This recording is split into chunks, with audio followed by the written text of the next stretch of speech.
Oh, let me see. Yes.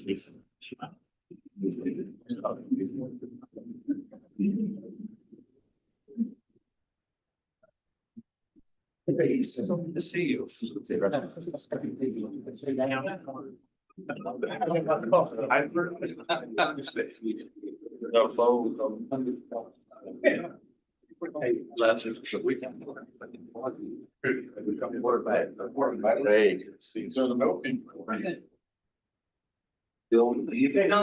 You were here.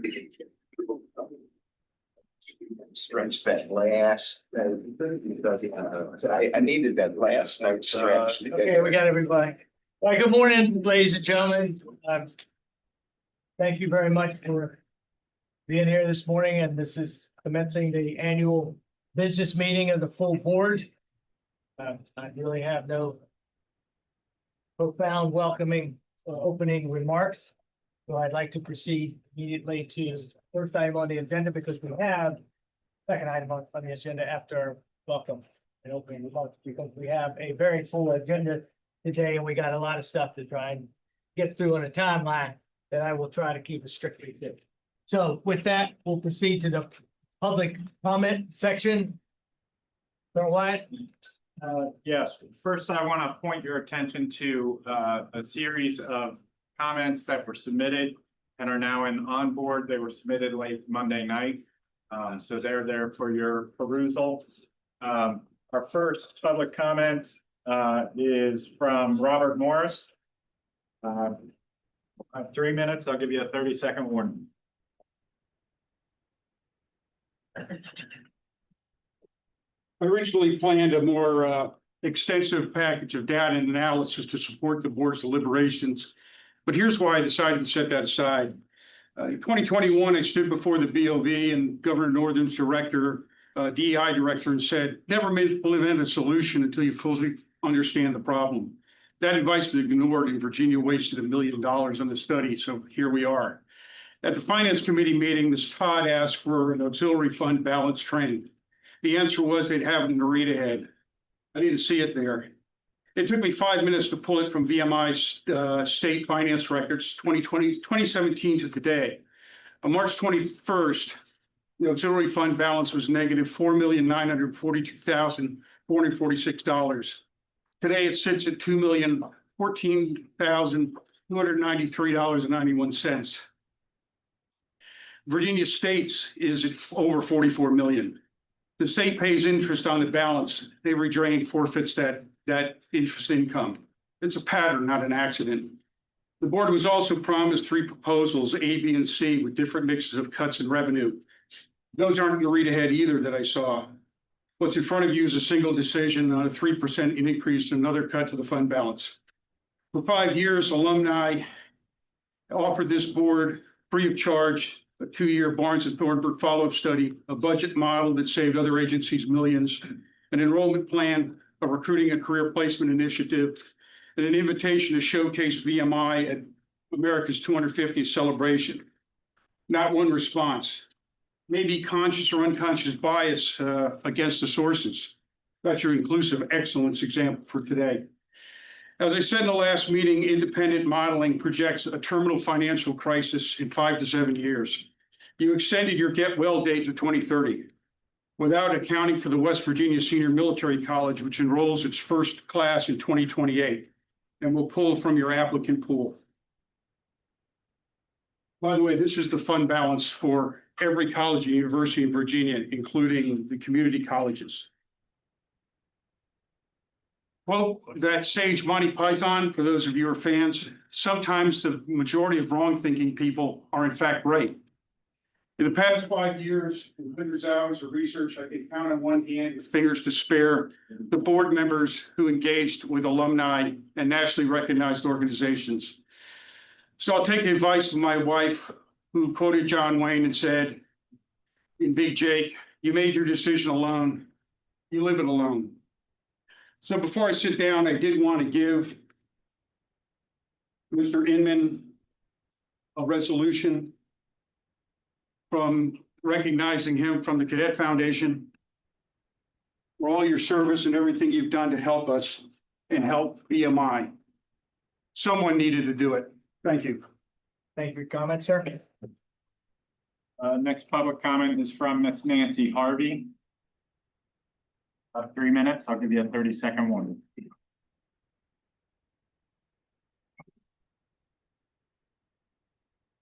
Good morning. There's a familiar quote that states everything rises and falls on leadership. Under the leadership of General Wynn's inclusive excellent training, whose origins fell under the same umbrella as critical theory, critical race theory, and DEI, diversity, equity, inclusion, was ushered in with great enthusiasm. I invite you all now, come along with me as I dig a little deeper on this subject matter. Do the names Robert O. Owen, Horace Mann, or John Dewey ring a bell? If not, how about Karl Marx, Friedrich Engels, Lenin, or the Frankfurt School of Critical Theory sound familiar?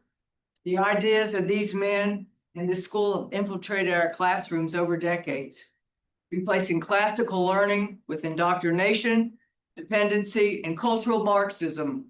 This has been a slow motion revolution, shaping generations to serve state, not God or liberty.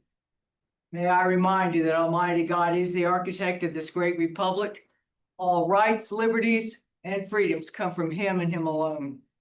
According to Tony Perkins, president of the Family Research Council, critical race theory is state-sponsored racism that has been injected into our classrooms in the form of oppressive matrix, Black Power rallies, and lessons on deconstruction of racial identity. In simpler terms, Perkins sums up CRT framework as follows. If you're white, you're a racist. If you are anything else, you are a victim. The content of your character, your God-given talents and life experiences, frankly, don't matter. We are all presumed guilty or innocent of discrimination based on one thing, the color of our skin. This is about turning our children against the principles of democracy, equal opportunity, and the founding ideals of our nation. The end goal of CRT's True Believers is about starting a race-based revolution and overthrowing the Constitution of the United States in the process. Currently under the leadership of Lieutenant General Furness, despite a directive given by our Secretary of War, Pete Hegseth, that this form of radical thought has no place in our military colleges, yet it remains. Under the leadership of the current governor of Virginia, Abigail Spanberger, VMI has found itself in the crosshairs of potentially being fundamentally transformed. Sound familiar? In closing, Virginia Military Institute Commander-in-Chief Governor Spanberger's plans to reconfigure this notable institution, which is a federally recognized senior military college, from being a major funnel for producing military officers. So why has she been invited to this year's graduation speaker? My prayer is that VMI does not end up on the ash heap of history. Amen. Thank you. It's those who've signed up. Thank you very much, Mr. Wyatt. Next, we go to the agenda item 3, poor leadership remarks, and General Furness, did you want to take charge of bringing those folks up, or we can? I'm happy to go to the regimental commander, I think just go to the regimental commander and they can. first class president, class. All right, regimental commander. Sir. Floor is yours, sir. Sir.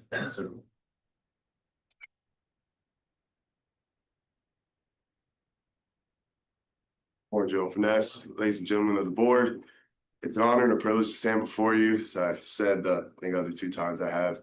For those of you who do not know me, my name is Devin Ozam, the regimental commander for this academic year. A few short weeks, I'll be out of a job, so forward to that day.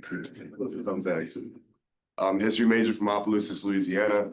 And I can tell you over the course of this year, there have been ebbs and flows, there have been ups and downs, but I wouldn't have traded the experience for absolutely anything. I believe this year, as a regiment, as a corps, that we've made a lot of progress advancing the discipline and standards of the Institute. Trying to close that say-do gap that General Furness says we have. We say that we're the hardest, we're the toughest, we actually have to back that up and act our part. So I believe this year we made some good progress, is that, and also that we've adapted to the changes in our environment. I believe as cadets, it's really cool to live through that. And, all the good, all the bad that came with that. It's really good to see the unifying effect for the corps. So who's replacing me is Mr. Tim Nguyen. second classman, former Alpha Company Operations Sergeant. He is also going into the Marine Corps on OCS, second increment this summer. Very well respected among his peers, and I'm confident that the Corps will be in good hands whenever he comes. So this is Nguyen. Before you step down, I think everybody in this room needs to owe you a debt of thanks for what you did in Richmond on TV and everything. It was remarkable. And as a VMI graduate, I was very proud to see you display your leadership and your courage on all across the media. And I did think you did a fantastic job. So.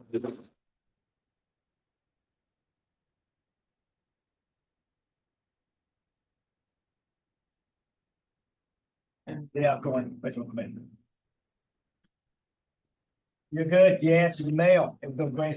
Hang on, I got one. I'm sorry, I was distracted by our disruptor. I want to comment because you are the 50th anniversary of my class, 76, and comments that I heard at my reunion were how much better the Corps looks under your leadership. And also to echo Admiral McKnight's comments, how you represented us in Richmond. Everything you've done this past year has been impressive. You, honor corps president, regimental staff, class president. I couldn't be happier. And we need to stay in touch. Sir. Thank you. Thank you, sir. Enjoy the beach.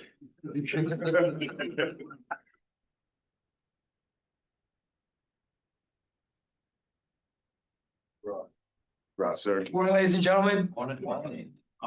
It's a pleasure and honor to be in front of you all today. Before I'd like to begin to introduce myself, I would like to thank Devin for everything he's done this year for our school. And then ultimately all of the wisdom and lessons that he's passed on to me as well in my class. So thank you, Devin.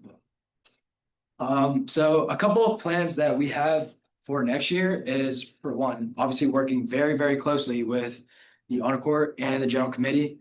You know, without them, we are nothing. And so a couple of things that we are working on is, for one, cultivating an environment to where peer accountability and mutual accountability is always something that is ingrained in the VMI cadets every single day. And so something as simple as just walking down a crozet, seeing someone that's messed up on the spot, it's normal to correct someone. Not just normal, but it's also right as well. And so with that, we're kind of pushing that out to the whole corps starting right now. So then when we come back, we have an environment already waiting for us and we're just ready to go. Also next year for the rat line, we are planning on incorporating a lot of the old corps. One thing that we've seen in the last couple of years is it's just cadre, it's just the RDC, it's just these key personnel working on these rats. And so with that, it kind of gives the whole corps a chance to, for one, develop the leadership responsibilities and lessons that they need for the future. But two, it kind of brings all of VMI closer together. Having that one core, one VMI spirit, it's something that we really look forward to having. And so that's all I've got. If you have any questions for me, I'd love to answer them. Very much, sir. Any questions from members of the board? Just a comment, well done out, Company. Sorry. And best of luck to you. Thanks, sir. Looking forward to it. Thank you very much. See you again, ladies and gentlemen. And next we have the first class president.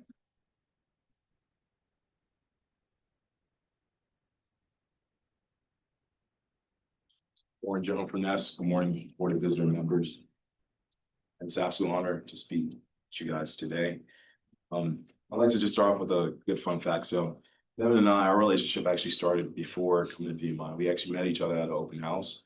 And my dad, he was a Marine, got off well. Devin and I both played soccer in high school. And we just both came to the agreement like, yeah, we don't know what we're doing here, but we know we have something bigger than ourselves and everything that we have. And you know, 4 years later, break out, leaving school essentially, you know. And, but yeah, it's been an absolute honor just working alongside Devin. Grant's always been easy working with him. He's from the 757, so it's always been just a chill guy. So it's always been nice. But all to say, my experience at VMI has been nothing short of incredible. I've learned so much leadership lessons that your reputation is everything. Continue to stay resilient. Everything's earned, not given, and always justify the space that you're occupying. It's been great working with the underclassmen. It's been great working with the upperclassmen. It's been great working under General Vaness. His leadership has been amazing. So in that, so there's something I would like to do is be present, more than present. Almost overwhelmingly, but I'll say, I'm grateful to just finish this up. I've great first class year. For my successor, Mr. Assad. Stand up, Mr. Assad, he's a seasoned vet. He's had some special operations experience before coming to VMI. It's been an honor working alongside him for the 2 years. He's gonna run a tight ship next year. Excited to see what he does, and mine's in good hands. Some Assad's leadership. So if you want to give any quick remarks, you can. Questions for me? Sorry. Hanging on.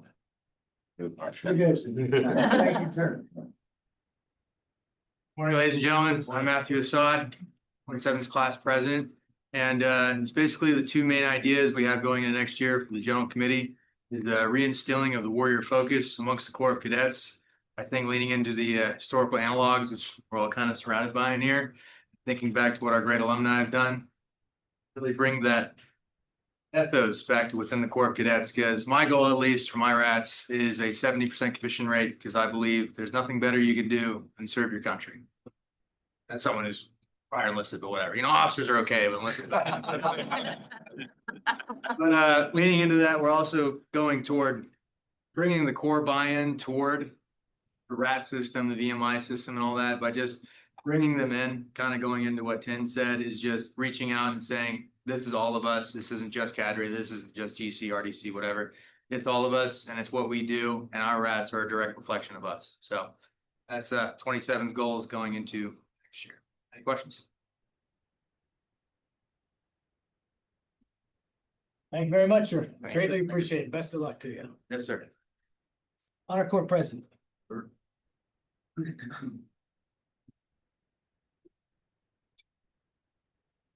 Morning, General Perness, ladies and gentlemen of the board. My name is Grant Rose. For those who don't know me, I'm the president of the Honor Corps here. And this past year has been nothing shy of incredible. And I couldn't thank those that work alongside me in the Honor Corps enough for all the effort they put into our system. Again, I just say that I'm a liaison between Goes On and Shell Hall and you all and the superintendent staff. So without them, I couldn't do anything.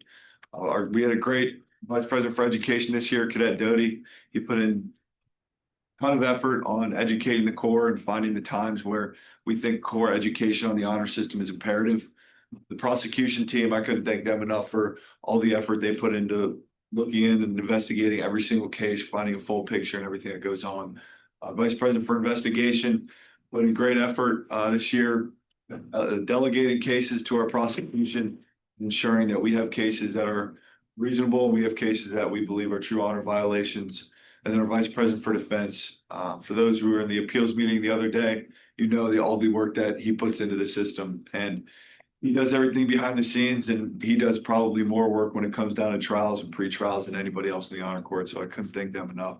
This past year, again, we worked heavily on education, and I was educating the Corps in specific classes on big events. So right before ring figure, we emphasized to the second class the importance of the honor system.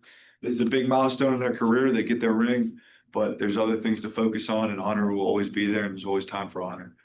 And then for the first classmen, we're so close to the end, but keeping that spirit and keeping the honor system alive well beyond the walls of barracks is also important. And then for the rats, they had breakout, and once you break out, you're a member of the Corps of Cadets, and that means you still have to continue to abide by the honor system. And it's just as important as if you were a rat, and it'll be just as important for the next 3 years at VMI. And for the third classmen, although there might not be much to look forward to, they still have their ring their second class year and their diploma their first class year. So we emphasize the importance of the little milestones, but in the big picture, the honor system is always there. And it's my pleasure to introduce Aidan Pazowski. He'll be my successor as the Honor Corps president. I have no doubt that he'll be able to take what we built this year and build on it much greater than everything that we could have done this year. He's a double major in physics and mathematics, and he's a Air Force scholarship, recipient, and he wants to be a physicist in the Air Force. So there's no doubt with his brains that he can turn the honor court into something even greater than what we did this year. So again, I appreciate your guys' efforts, all the support from the alumni, the Board of Visitors, and especially superintendent staff with General Furness. He's done a phenomenal job working with us this semester and ensuring that we have all our questions answered when we have them. And he's always an open door. So we greatly appreciate that, General Furness. Thank you. If you guys have any questions, I'd love to answer. Thanks. Thank you. Good morning, General Furness. Good morning, ladies and gentlemen of the board. Like Grant said, my name is Aiden Fazowski, and I'm the rising president for the Honor Court next year. And sort of a lot of the things that we're going to do build off of this past year. So obviously, our main effort is going to be education. And obviously, we want to educate members of the Corps. And one of our biggest sort of pushes is trying to instill honor as a lifestyle and why honor matters, not just at VMI, but why it matters outside of VMI. That's going to be one of the biggest things that we push for next year. So myself and the Vice President of Education, Lucas Edwards, are going to take that head on, especially working with faculty and members of the departments here at VMI so that this is standard across the entire board and not just something for the cadets themselves. So that's obviously going to be our biggest push, but over here we also have Mr. Gabriel Duplessis. He is our rising vice president for investigations. So him and our prosecution team, they've already started and continued doing a great job from the outgoing first classmen. They've learned a lot, and they're, again, like I said, working really hard to make sure that everything's streamlined for next year and making our process as efficient as possible. And then our vice president for defense, like Mr. Rose said, for everything, if you're at the appeals committee yesterday, you know all the work that goes into that, and he's already taken that role head on. Mr. Troutman's going to be he's going to do a great job in that role. So that's sort of what we're planning on doing next year, and I'm happy to answer any questions if there are any. Thank you, sir. Thank you very much. That concludes the core leadership remarks. Do want to thank you all, every one of you, for all that you've done and all that you're getting ready to do. Luck to you. Thank you very much. Next item on the agenda is the VMI Alumni Agencies Report. Sir, go ahead. Good morning, General Furness, ladies and gentlemen of the board. My name is John Williams. I am currently the president of the VMI Foundation Board of Trustees, and I'm also the chair of the Alumni Agencies Board. And I would like to thank whoever arranged the agenda for me to follow these stellar cadet leaders. Nothing I say up here is going to matter a hill of beans. So this update reflects the combined work of the alumni agencies with results through 31 March 2026.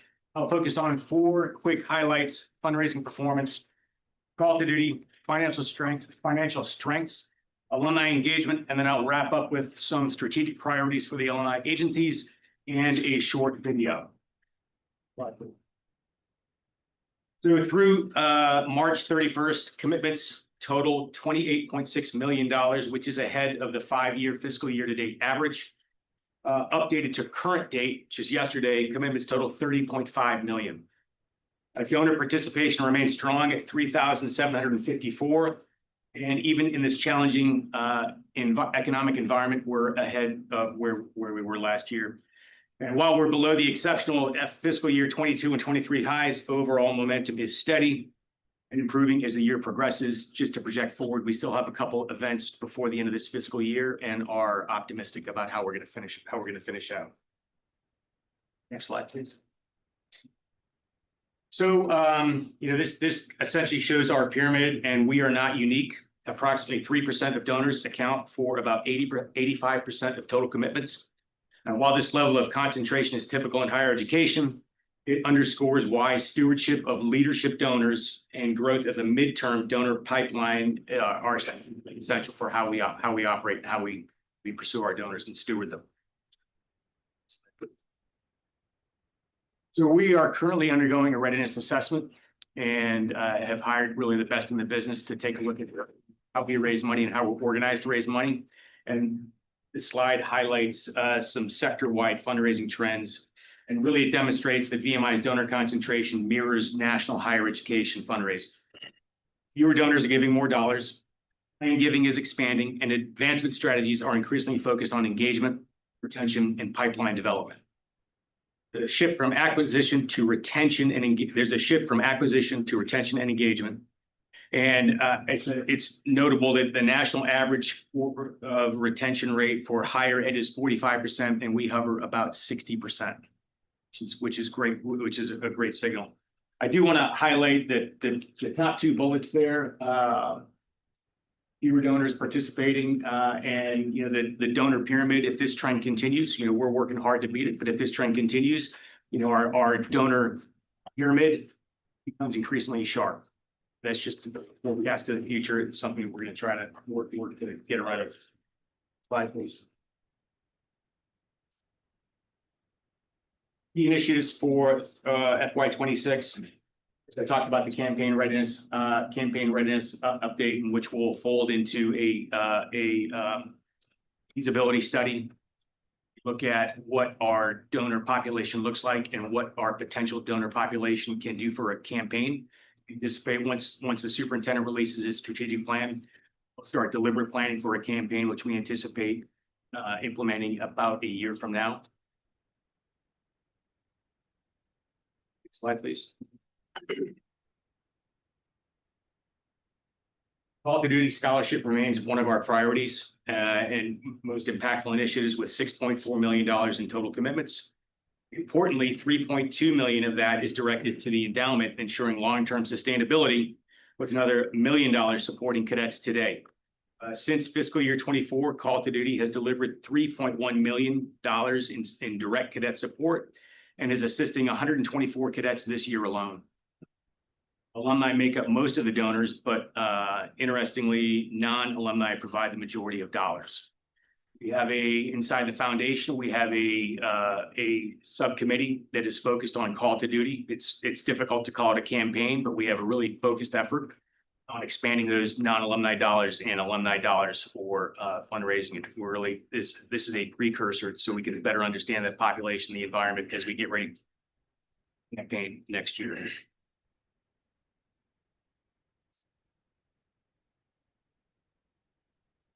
The alumni agencies, this is a reflective of the alumni agencies endowment only, stands at $850.3 million as of March 31st, and represents a $225 million growth since fiscal year 22. Year-to-date growth of 6.8% reflects disciplined investment management by the Investment Limited LLC. And despite the volatility that we see in the market, this endowment strength is foundational to VMI's long-term financial stability. Our return since inception in 2009, over 16 years, has been 8.65% net of fees.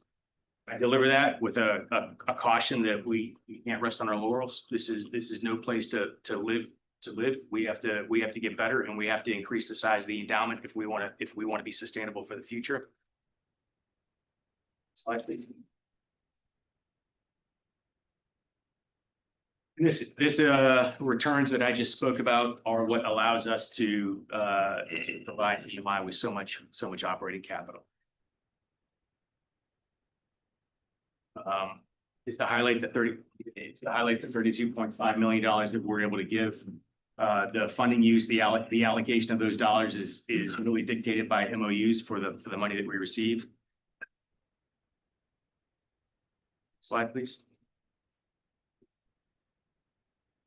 The shift to alumni engagement remains very strong, with 204 events year to date across classes, chapters, and regions. The union and legacy programming continue to be particularly well intended and reinforcing multi-generational engagement at the Institute. I just want to highlight Legacy Day. Legacy Day held 2 weeks ago. We had over 300 attendees. It was really remarkable to see the interest that's generated among potential cadets. Slide. Yeah, so this is just a snapshot of an initiative. One more effort of us joining the 21st century with technology. The Alumni Association launched the vmi alumni platform in March. Already has over 2,000 activated users. This is really, if you're not on it, please get on it. It's a really engaging tool. I mean, I live in Annapolis, Maryland, and just by virtue of signing onto this, I discovered that there are 42 VMI alumni in Annapolis, home of the Naval Academy. And we are looking into access for non-alumni. Next slide, please. I know this has been discussed. General Assembly advocacy campaign reached over 87,000 impressions and performed at or above benchmarks for campaign. Mobilized for VMI pages were the most visited on our site in the first quarter, helping amplify VMI's presence and the great work that was done in the first quarter. Next slide, please. So paid media efforts delivered strong results with click-through rates nearly double the benchmark. Cadet-focused storytelling continues to be our best performing content. In summary, alumni engagement is strong, fundraising remains steady, and financial stewardship is disciplined. These combined efforts position VMI well, even in this challenging environment. I'd like to just forecast a couple of strategic initiatives. I'm not going to read through them. Next slide, please. I won't read through them, but these are some events we have coming up remainder of the year.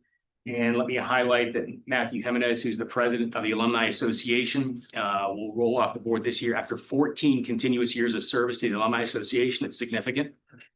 And this will be my first and only opportunity to address this board. Kelly Schweppenheiser takes over as the Alumni Agency's board chair at the term of the fiscal year.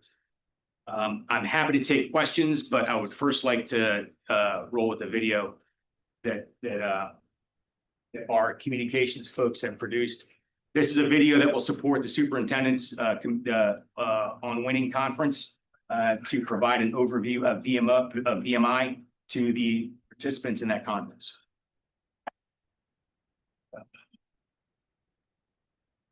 And I think for folks who are not as familiar with VMI, is a good overview of who we are and the culture.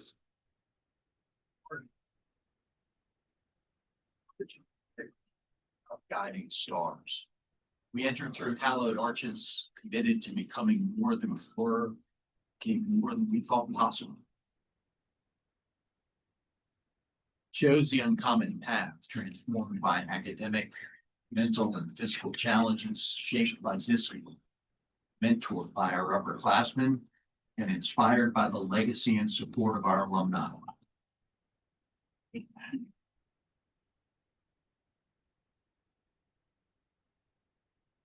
We forged bonds stronger than steel, brothers and sisters united by our shared commitment to excellence and accomplishment and bound by a compelling legacy. We take pride in those who walked the path before us and respect all who have shared in this extraordinary journey. We honor their memory through our actions, holding the highest standards of virtue, leadership, scholarship, service. We pledge our loyalty to the values of the citizen soldier, defined by duty, honor, country, and service.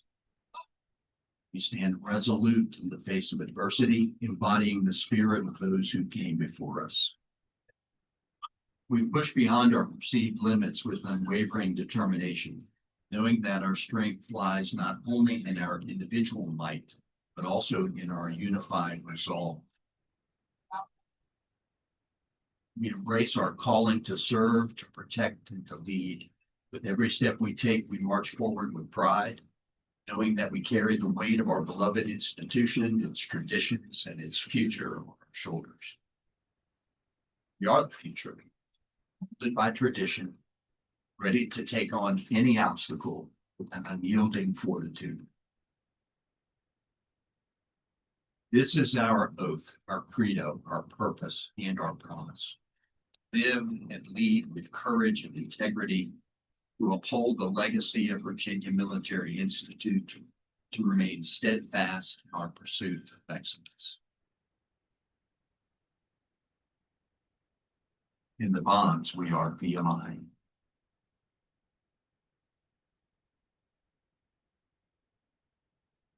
Okay, thank you very much. I'll take any questions. Thank you. Lester.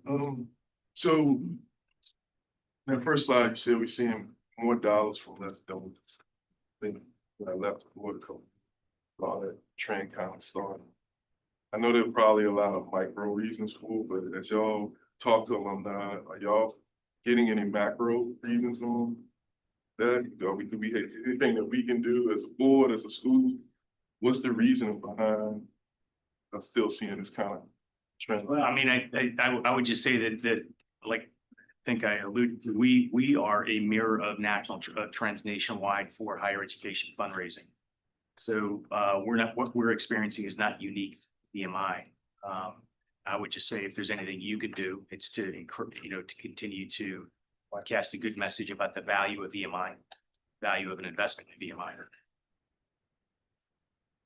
I don't think I answered your question, but I don't think there is an answer to it. Yeah, I was gonna say, my assumption was that there wasn't one, but I was just curious, like I said, because I know y'all are interacting with the alumni a lot, and sometimes when you're having conversations, things kind of come up that the general public wouldn't know.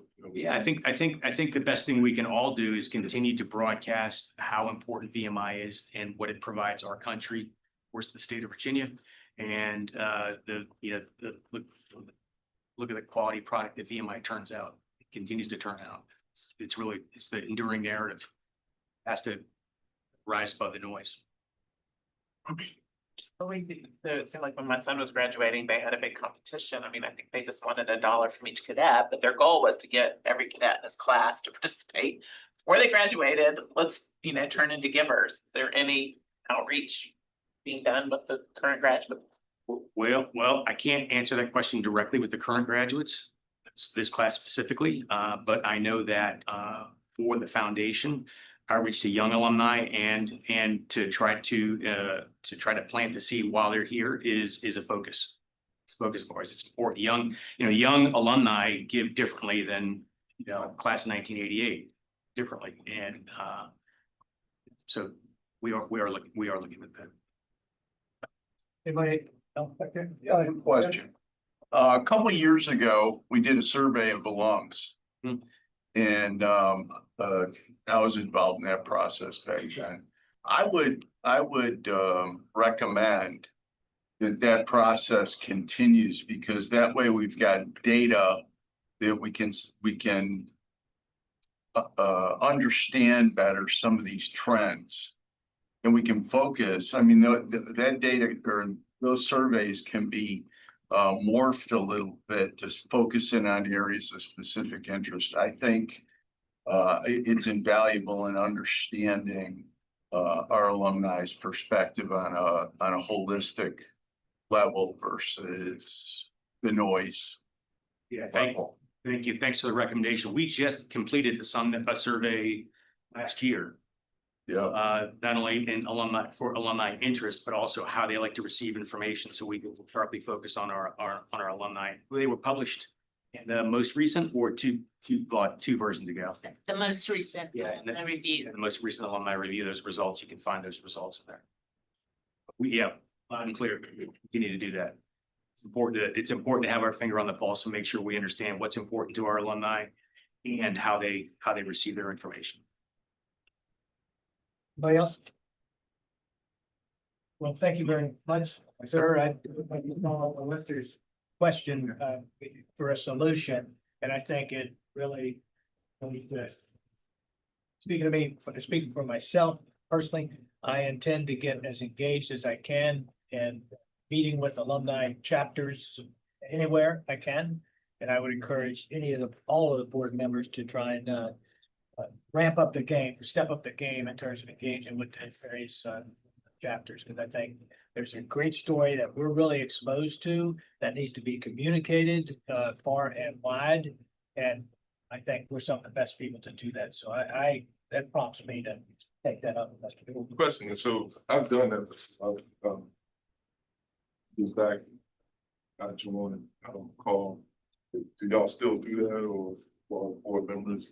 Because I found that having access to the people at the table sometimes kind of helps alleviate some concerns or misinformation. And so again, I'm definitely willing to do that again if y'all Okay. I'm looking over your head right now to Brandon Bissell, the Chief Operating Officer of the Alumni Association. And you bet we can do that. He's taking notes. He's taking notes. And not just me, like I said, I would say again, like I say, everybody. Yeah. We'll take all volunteers. That kind of engagement is really useful. So thank you. Thank you, sir. Okay. Thank you very much for your report. Anything else? From the alumni agencies team? So much. All right, thank you. Next on the agenda is approval of the consent agenda items, the consent calendar, I should say. This is rather extensive. We'll go into them in detail because they've already been considered by the appropriate committee and referred to us. But there is, first of all, the approval of the January 2026 minutes. We won't take these individually, that's the purpose of thinking out. But I just want to go over it and make sure everybody knows what we're talking about here. The approval of the January 2026 minutes, faculty and staff retirement resolutions. There are 11 of those. There is a approval of changes in faculty, approval of the graduation list, approval of changes to the faculty handbook, approval of changes to the academic regulations, approval of curricular changes. Another reason I'm reading this out, so just to convince everybody that this Marine can read. Approval of overarching regulations, approval of changes to the AP handbook, and approval of the VMI Museum System accreditation items. I entertain a motion to approve the consent agenda. So moved. Is there a second? Second. Any discussion? All those in favor, please say aye. Aye. Opposed? Motion carries. Thank you all very much for approval of the consent agenda. Next item on the agenda for the full board meeting is the committee reports. First, I start off with the Academic Affairs Committee. All right, good morning. In addition to the 6 items that we've just passed on our consent agenda, the dean and his team updated and educated us with a ton of information. So I'm just going to hit a few of the highlights. He reviewed past 6 years GPA for the core. Bottom line is the RATs, as we know, tend to have the worst GPAs. Nothing's changed there. But on the averages have remained fairly steady. The Miller Academic Center is helped with our RATs. The Miller Academic Center is revising its academic training that's going to be provided to the RATs to help them transition from high school to the college expectations for academics. The goal of the program, of course, is to help them overcome shortcomings from their preparation at various high schools. We know all high schools are not created equal. So trying to get them really to have some successful habits and not get into the GPA hole that we've seen historically. The Office for Global Education, currently we have 30 international cadets from 11 different countries enrolled. 17 of these are seeking to commission in their home countries. 5 of these are NCAA athletes.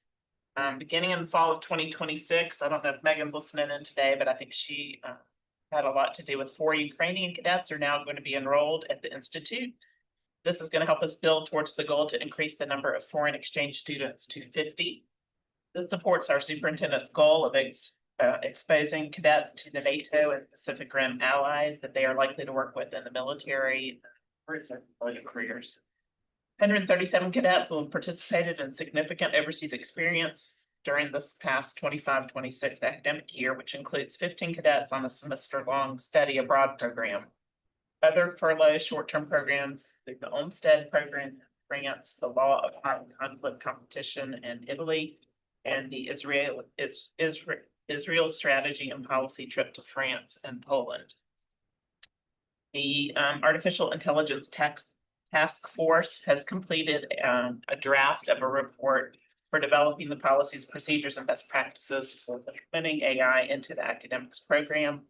The past 2 years, academic departments have been at work using work for grade policies specific to their discipline, and these have been approved by the dean to govern the use of AI within their programs.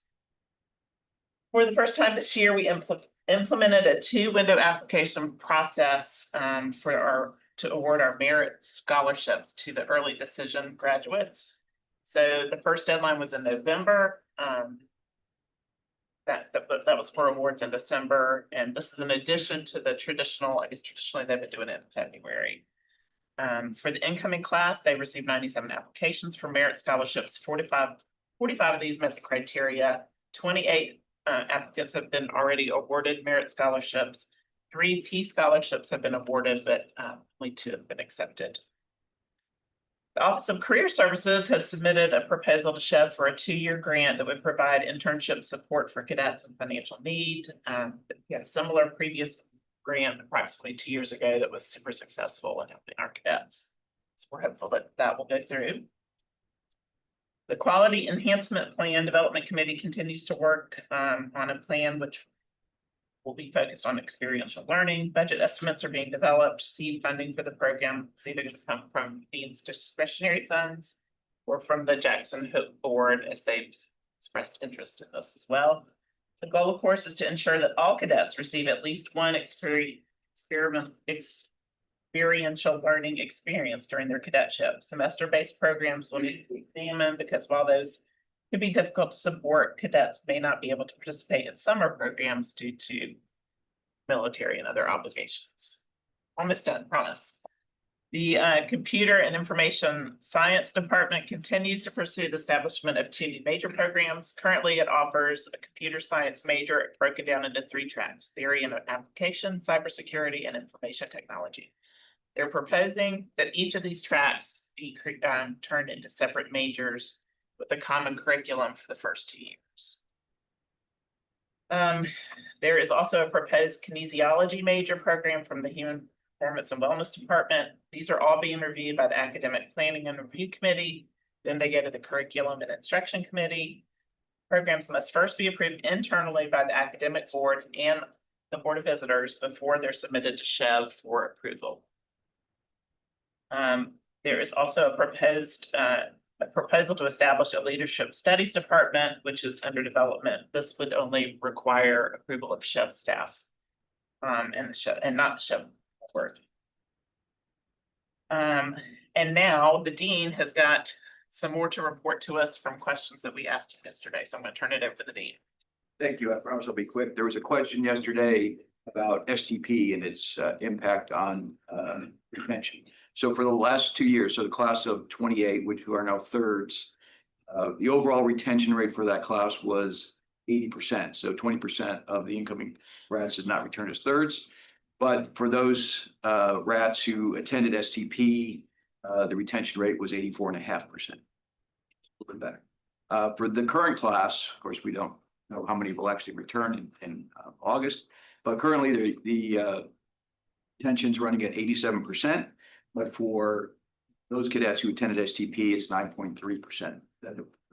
So both years, some benefit, and not insignificant benefit from the STP program. And put that in different numbers. If we have 500 rats, we retain 80%, that's 400 who come back. Historically, we kept about 82%.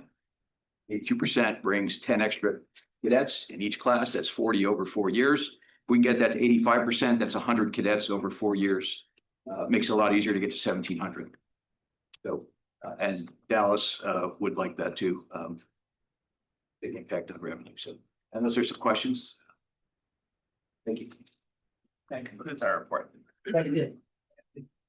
Next is the Audit, Finance and Planning Committee report. Morning, thank you, President. I'd like to start in reverse first and talk about auxiliary services. We had a brief from Lee Clark, and he, for the new members of the board, if you have not been to some of the spaces, you could eat lunch off the decks down there on some of the places. They're immaculate, and some of these people have worked there for many, many years. And I encourage you, if you have time, sometime you can pass through Lexington, contact Lee and take a look at the spaces.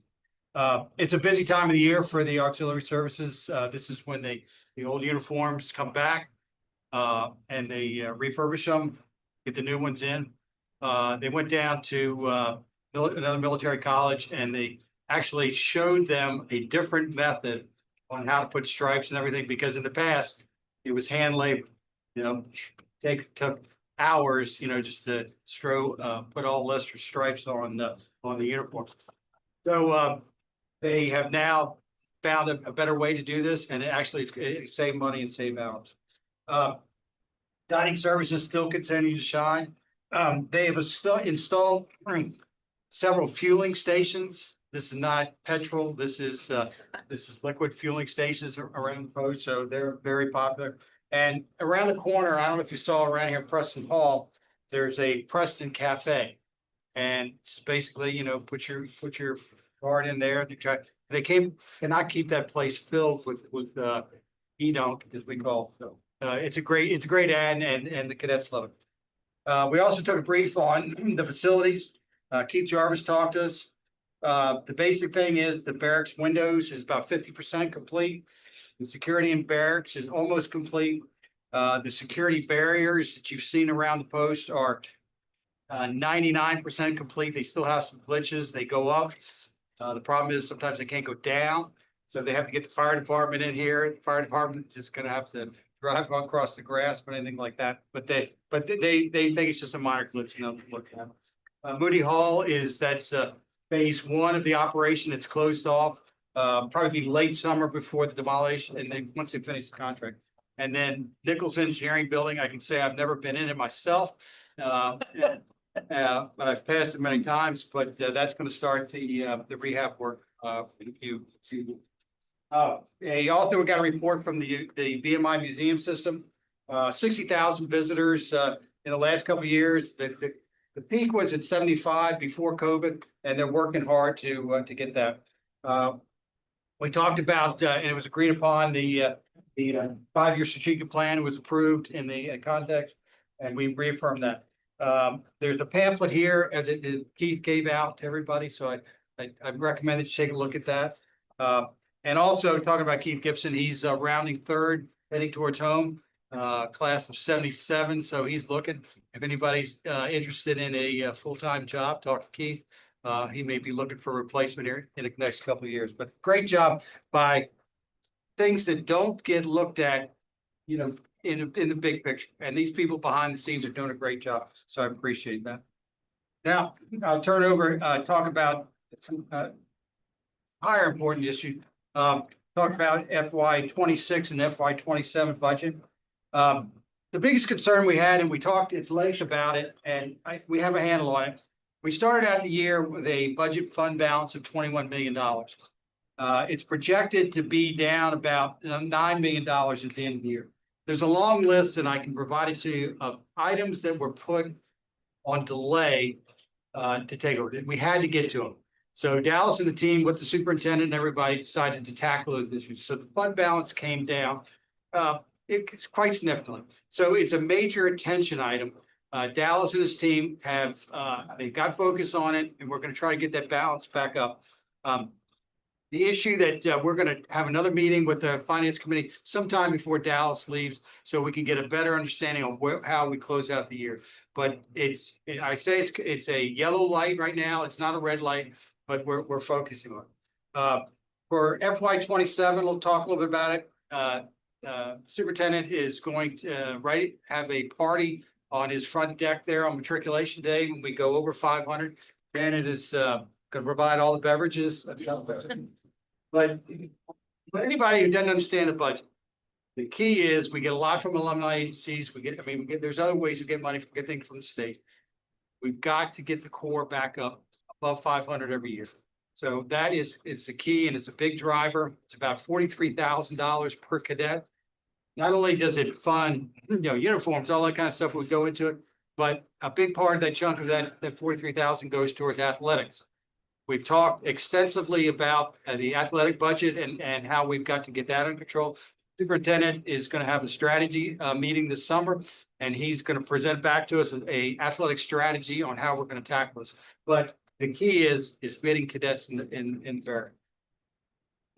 There's a sheet in the brief right now in the summary. I'm not going to go over every single note. You can read that. And Dallas went over it yesterday. Talked about the budget.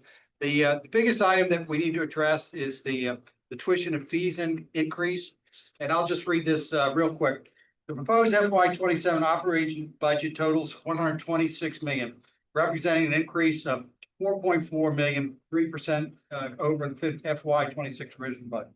The projected increase in the size of the core state mandated commissioning and budget adjustment, as well as increased operations for VMI agencies, is very important. The budget includes a 3% tuition increase for Virginia and non-Virginia cadets, and an approximate 3% increase in mandatory fees. The tuition total increase will raise the tuition up to $33,974 for Virginia cadets, a 2.9% increase, and for out-of-state, it'll be $66,514, a 3% increase. Enrollment assumptions reflect that we will have just under 1,600 cadets for the fall of 2026, including hopefully. The goal is targeted, and they have budgeted for 480, but I hope when we come back here in September that I'm announcing that we have over 500.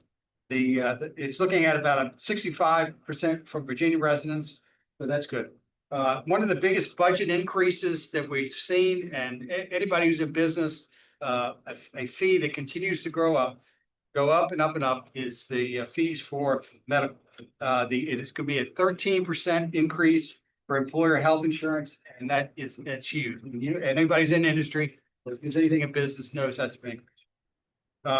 It also includes a planned use of a 1.6 million in reserve funds, including the 500,000 that we talked about for NCAA athletes, and Damon will address the issue on the budget. I recommend a motion to the board. The Board of Visitors approves the FY 27 operating budget, including a 3% increase in tuitions and 3% increase in mandatory fees for Virginia and non-Virginia residents.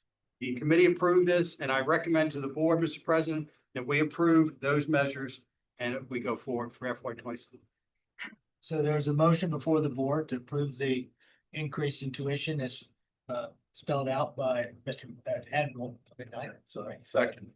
There's a second. Is there any discussion? Any questions? I just would add, I appreciate how extensive the discussion was about this in committee, and we have some serious things that have to be looked at, and the plans that are coming forward for how to deal with athletics. Like, this is just for particularly new members of the board. Like, this is top of mind for the work that the board needs to do over the next 3 to 6 months. So I really appreciate the discussion that was had in the committee. Thank you. Thank you for that. And we have a lot of responsibility here, but the financial well-being of the Virginia Military Institute is our top priority. That's right. Thank you for that. Absolutely central. It's a center of gravity for us. It really is. So that motion has been made, seconded. Discussion has been had. Any other discussion? Take a vote. All those in favor, please say aye. Aye. Opposed? Motion carries. Thank you very much. That concludes my report. Thank you very much, Terry. Next, moving on to the Corps and Military Affairs Committee. Mr. President. Okay, yesterday, Tuesday, 28th, we had our committee meeting. First order of business was approval of the minutes from the 30 January board meeting, and they were approved. Commissions this year are going to be down a little bit because the first class is what we call the smaller class. That was affected by COVID and other factors. Fall of 22, they were we had 26% matriculated less in the fall of 22. So it's a smaller class. For the Army, we'll be commissioning 121 and anticipating either flat or slight increase next year. The Navy, 31 commissions, and they're expecting actually a slight downturn in the current forecast. It's 23. Marine Corps, 15, but flip side, expecting 33 plus next year. Air Force 14, slight downtick to 10. What's exciting is US Space Force. You know, if you've been watching the news on television, there's a lot of activity there. And they're anticipating in the coming years that budget's going to go up 300%. So currently forecasting 2 for this year mission, but that could be north of 3 next year, maybe even more.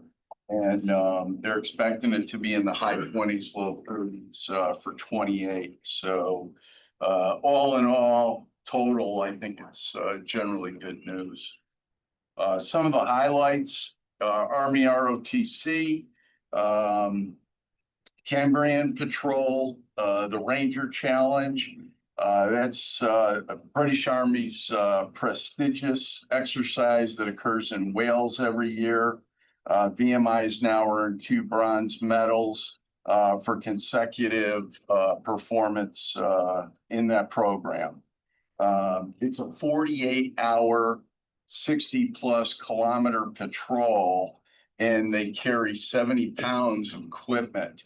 And it's considered NATO's toughest patrolling exercise. So we should be very proud of those cadets and their training for this. And just so everybody understands, they're competing against active duty militaries across the world. They're cadets competing against professional. Yeah. And I would also add, for those who knew, VMI was the first ever ROTC unit to participate. Actually, West Point's been there a couple of times before us. But I mean, this has got tremendous amount of visibility across U.S. Army Cadet Command because it is so unique. And then our cadets have done so well. So go ahead, John. Also this spring, Spartan 4, 4th Brigade, at Fort Pickett, and our cadets came in 2nd and 7th place.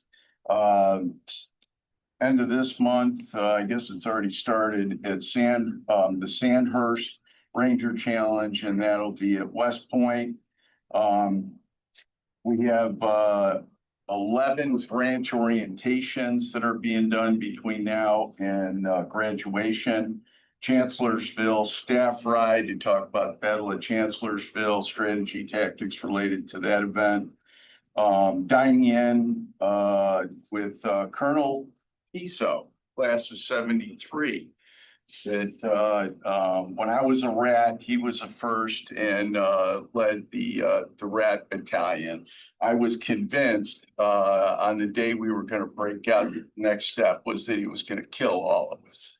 He is, if you've never met him, he is a super soldier and just an amazing person. So I'm sure that was a really entertaining session. I mean, he was attacked when He owns a pair of my shoes. yeah, he would seize your shoes off your feet in formation if they were known services. He's amazing. And let's see, I'm 71. So he's 74 years old and he continues to win the seniors bodybuilding for the state of Florida. It's crazy. But anyway, super soldier, don't ever cross them. They're good to have them on your side. Most intense man I've ever met. Some of the schools our cadets have attended: Sapper. We had 1 at Sapper, Airsoft 14, Airborne 5. Spring FTX is focused on land nav and platoon and squad tactical training. The VMI, I believe, continues to perform well and achieve the MacArthur Award top 8 ROTC Army programs in the country. That's Army. U.S. Space Force and U.S. Air Force highlights. 2 cadets this summer will be attending free fall parachute training. One will attend intro to gliders training called SOAR. That's the name of the program. And then 5, this is way cool. Why didn't they do this when I was here? 5 Space Force azimuth training. So this is the thing where you see him getting in a Boeing 747 against weightlessness. And then there's some scuba neutral buoyancy training and training related to rocket design. So way cool, futuristic stuff. Some additional highlights, they participated in 5-day FTX, high ropes course, obstacle course, group leader course, weapons, firing at the range and several others. Visited the National Air and Space Museum and Langley Air Force Base. One cadet attended the National Character and Leadership Symposium at the U.S. Air Force Academy, and one attended Air Force Army air-to-ground integration exercise at Nellis Air Force Base in Fort Irwin. So real-world training to prepare them. U.S. Marine Corps and Navy highlights. Small boat piloting training. And I'd like to make a comment here and thank Captain Asa Page, class of 79, who's the CFO for U.S. Navy SEALs. He got us 11 Zodiac boats. So there was a pallet that showed up here with 11 of them. We didn't need 11, and so they shared a few of those with Norwich, Citadel, and U.S. Naval Academy. So that will be helpful for Marine training, Ranger training, training of cadets that aspire to be SEALs. They had small boat piloting training, fire fighting and recovery training. In Norfolk, toured 5 different ship classes and types. Did I say that right? Day in land nav, U.S. Marine Corps training and small unit leadership and exposure to some SEAL training. This summer, there'll be 32 attending OCS, 17 on cruises, U.S. Marine Corps basic skills, land nav, fire team, attack training. We've got a Gettysburg visit scheduled, skills development for special operations screening, and also leadership and firefighting skills training. And that's it for ROTC commissions and programs, which I gotta believe is the best there is outside the academies. Class of upcoming class of 2027. We received a briefing by the leadership of the class of 27. Covered general committee, RDC, officer of the guard, cadet equity updates on missions, purpose, and we met who the officers would be. And also regimental, fire regimental staff appointments, and looks good. You met some of them today. Center for Cadet Counseling, led by Tricia Fry.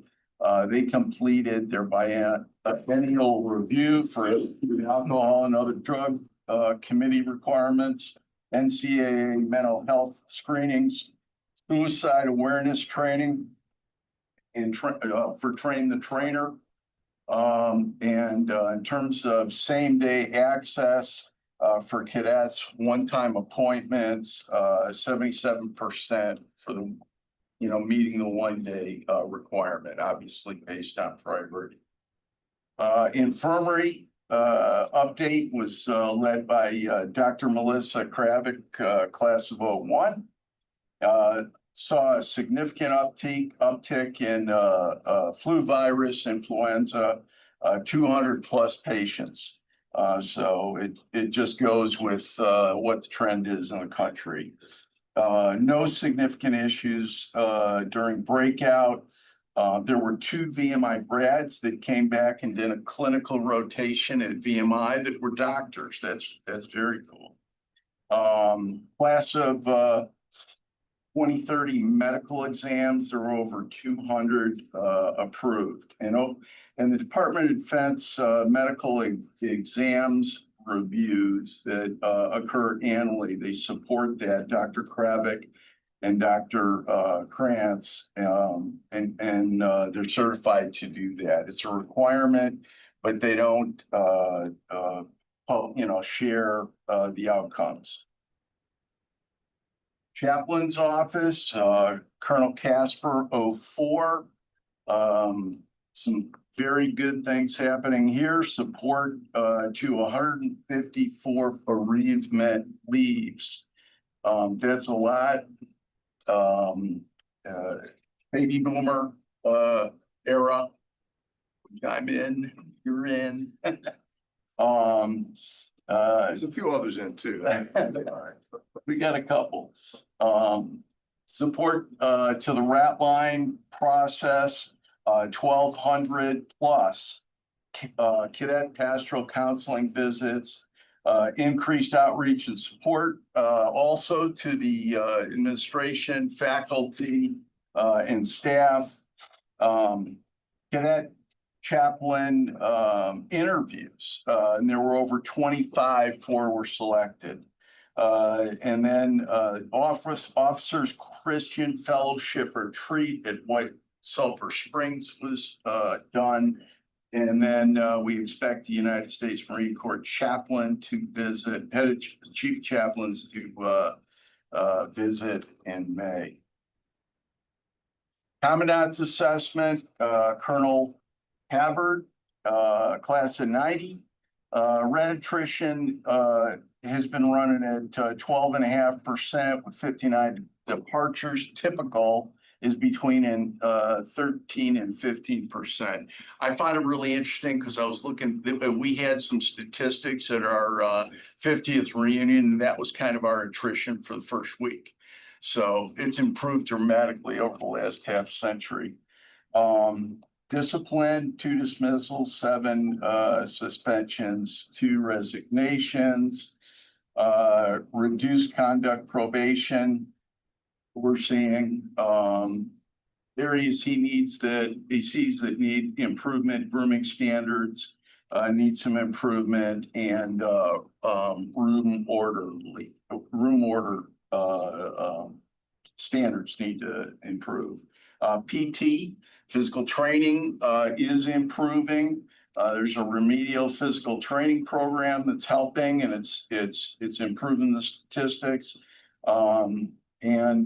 Let's see, we have a Parkhurst dietitian coming under contract the end of June. And we have a cadet mentorship program that is being developed and partially in place. Beyond that, VMI Citadel Exchange Program, ranker for ranker, is also being planned.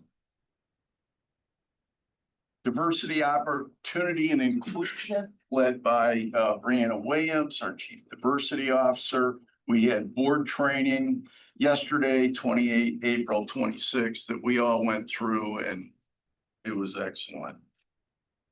And this concludes my report, Mr. President. Any questions or additional comments by members of the committee? Questions? Thank you very much, sir. Appreciate that report. Now we'll go to Mrs. Todd for Operations and Personnel Affairs Committee report. Particularly for new board members, but we've also done some restructuring of committees over the last couple of years for everybody's benefit. A lot of committees are singularly focused. This particular committee covers, you can see in the bylaws, human resources, classified, administrative, professional, faculty, compensation, IG, Title IX, inclusive excellence, information technology, VMI police, post safety, security, and emergency management. So it's kind of going to be a challenge every board meeting to figure out where we're going to turn. Well, the board has approved on the consent calendar 2 of the issues that we discussed in committee. That was the overarching regulations. And for anybody wondering about the context on that, those are in fact just the umbrella to what are much more extensive regulations under each of those topics. You've also already approved the change in the notice time for renewal of appointments of administrative and professional faculty. And I would just emphasize, particularly for new board members, but maybe some old, that doesn't mean teaching faculty. I think if you're looking at that, it might, at least for my mind, that's automatically what I think that's not who it covers. We have a third item that we discussed that we will discuss here today as a full board in closed session. That's the crisis and emergency management plan, which the board needs to approve every 4 years. And then I was very pleased that Chief of Police Marshall raised something off agenda with us. If you're new to the board, you may not realize how much we end up discussing the extensive amount of investment, and that I mean really in time and relationships that the VMI police force makes in the community with the local police, regional forces, and state backup.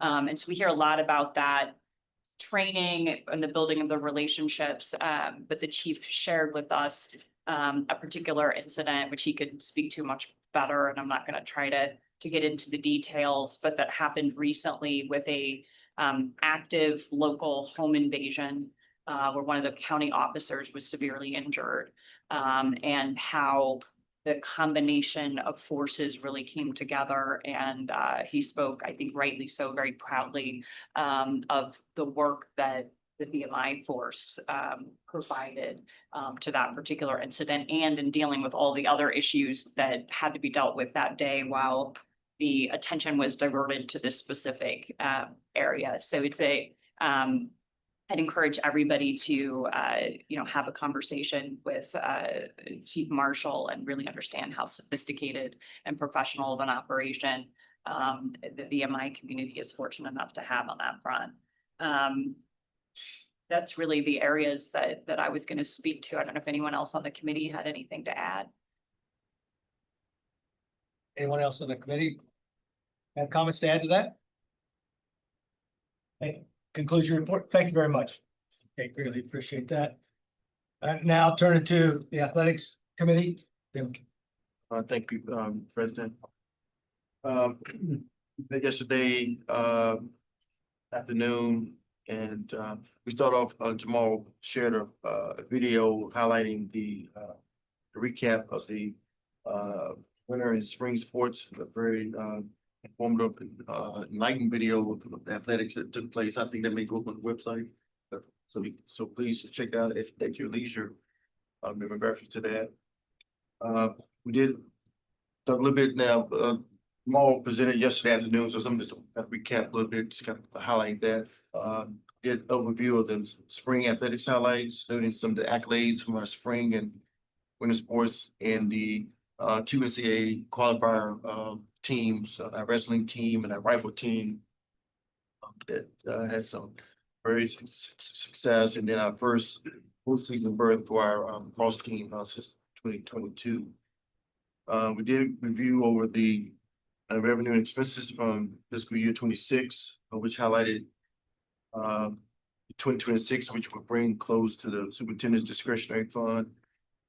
And the expenses for the 2026 are still not yet finalized due to teams still continue to compete. Mr. Walden also provided projections for our fiscal year 27, which highlighted increases for our fiscal year, particularly with football revenues. Due to scheduling, there's a $275,000 increase in revenues in that space due to there's a week 0 game. So we have it in Idaho State. The team is working on travel with General Finesse and trying to have best cost-effective ways to try to reduce some of the costs, so we maximize our revenues in that regard. General Finesse did mention about our keys to our scheduling. I think he in this message with the new coach about scheduling is key to our successes, to increase number of home games, with opponents and give our, opportunity where our winning percentages can go up and then also create that winning momentum, how to win, athletes learning how to win. General conversations around certain alcohol at athletic events. That is something that is currently in the Parkhurst contract. Jennifer Ness notes that that's some discussion around that where we can serve that around posts, but that's something that's been talked to last. Take benefit of that. So and also discuss brief overview of the fiscal year revenue projections, which includes hosting of the Citadel game at Foster Stadium and the increased track fees that we've taken advantage of a lot of activities or events that we take advantage of our facilities here. They also noted that the NCAA conference distributions will be lesser due to the House settlement. Those increases exist in the areas which was the impact you have around the licensing and corporate sponsorship. We have opportunities there for on-court logos and uniform patches. So that's another that we're looking to seek. Mr. Blake made note of that conversation with interested parties to try to make multi-year contract opportunities. And really try to find those organizations and corporations that are at line with the Vietnam brand. Also outlined expenditures for the fiscal year 27, which as was noted earlier, increase in the medical insurance across the state. This will be the largest increase also that affect our salaries compensation. We talked about the importance of football to the BMI alumni experience, to the community, our culture. We noted that the conversations and discussions that outlined the potential conference realignment, potential opportunities for BMI to succeed. So strategic athletic plan that is going to later in the months here, sooner but not later, discussing to go along with our major strategic plan, how that fits into the campaign. Will be further discussed. So I want to give the overview of the House settlement. I know that VMI we've opted in for the academic year 26-27. The agreements with athletes include VMI specifics around metrics, which include around grades, GPA, and merit thresholds. Athletic department, we're working very closely with sports law group to develop these agreements and working toward software to help manage these deals. We did discuss the overall compete to win campaign, which is in its 5th year. We've earned just over $330,000 in unrestricted funds to our programs, and the real value makes impact fund. 5 of our programs achieved or met those goals, and for the incentive, Mr. Walton and Colonel Havard spent 24 hours as a BMI cadet in celebration of that. So the result of the value makes impact funding did its goal.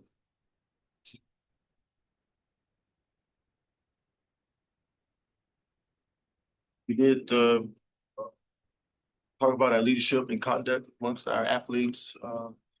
Bring 26 year across the board athletics. The average number of demerits per athlete sits around 18, 19 demerits, to the decrease from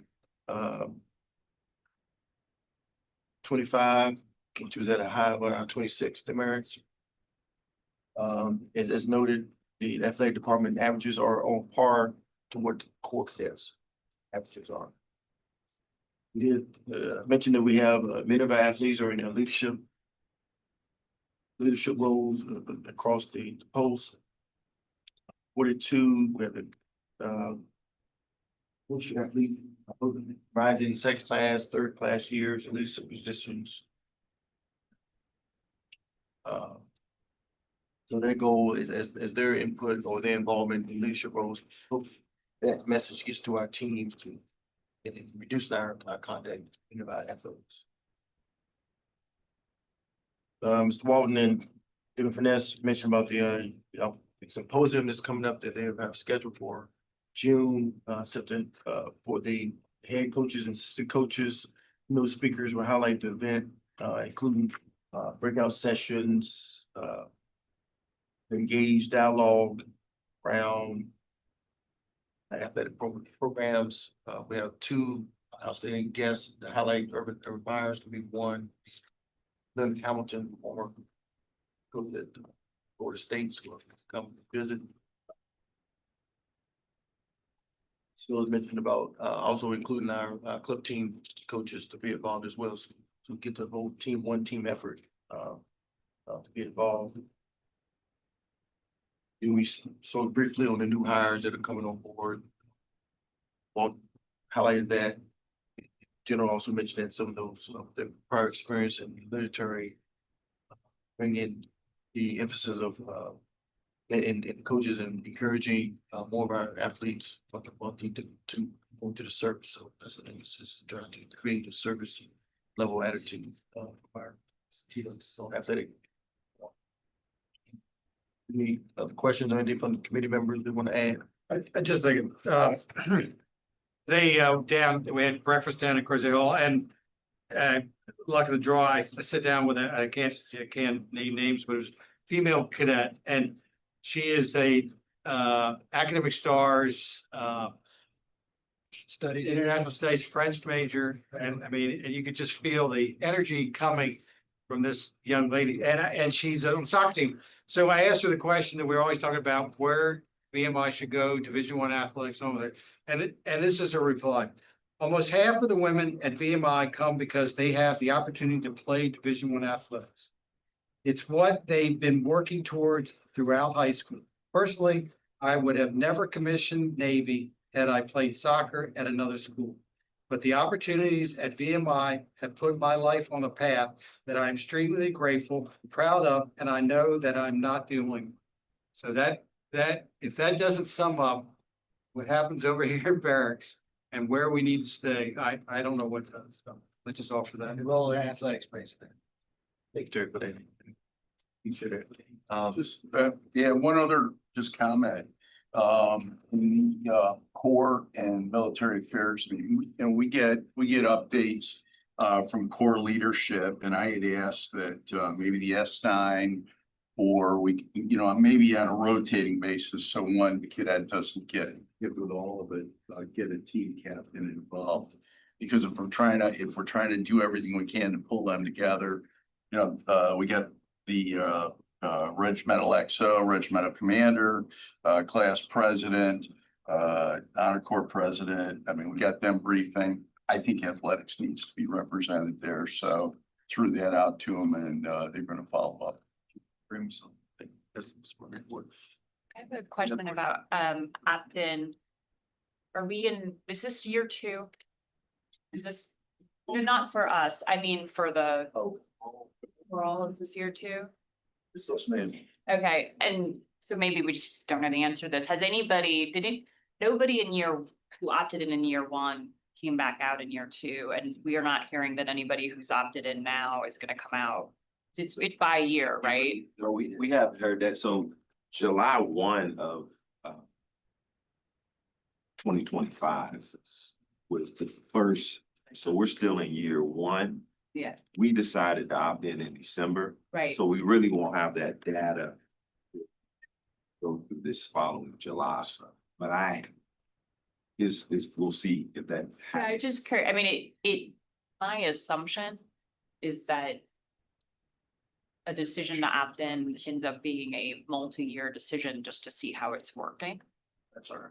But I was curious. Yeah, it's an annual decision, but Right. You're right. The strategy for most schools will likely be, hey, we want to see how this works. I think, ma'am, what drove we spent a lot of time discussing this with internal and external audiences. And what drove, we did not want to be the only school that did not opt in the conference, but you know, pretty much in the region, I don't know of another school that went in our conference. Yeah, so it's, you know, when the Citadel went in October, we were the only two that had not opted in the original date, so it became quite apparent to do that. To remain competitively balanced across them, to be able to offer that to our athletes. It is you know, we are going in uncharted territory with all of this, and we continue to evaluate it going forward. It's not going to be easy. There's no Pollyannish views about how this will be as far as where the money's going to come from and how we'll use it. We don't, we're not in a competitive arms race for players. This is mostly for the people that we find, the diamonds in the rough that we develop to try to keep them here. And I just use the example that one of our basketball players was offered almost $1 million to go someplace else and play. And that young man decided to stay here and play. And he's under an NIL deal, but far, far less than several options that he had to go to. So I think for us, it's about roster retention. And even that'll be difficult to do. We're under no illusions. But we'll have more data after year 1, year 2, and continue to track that.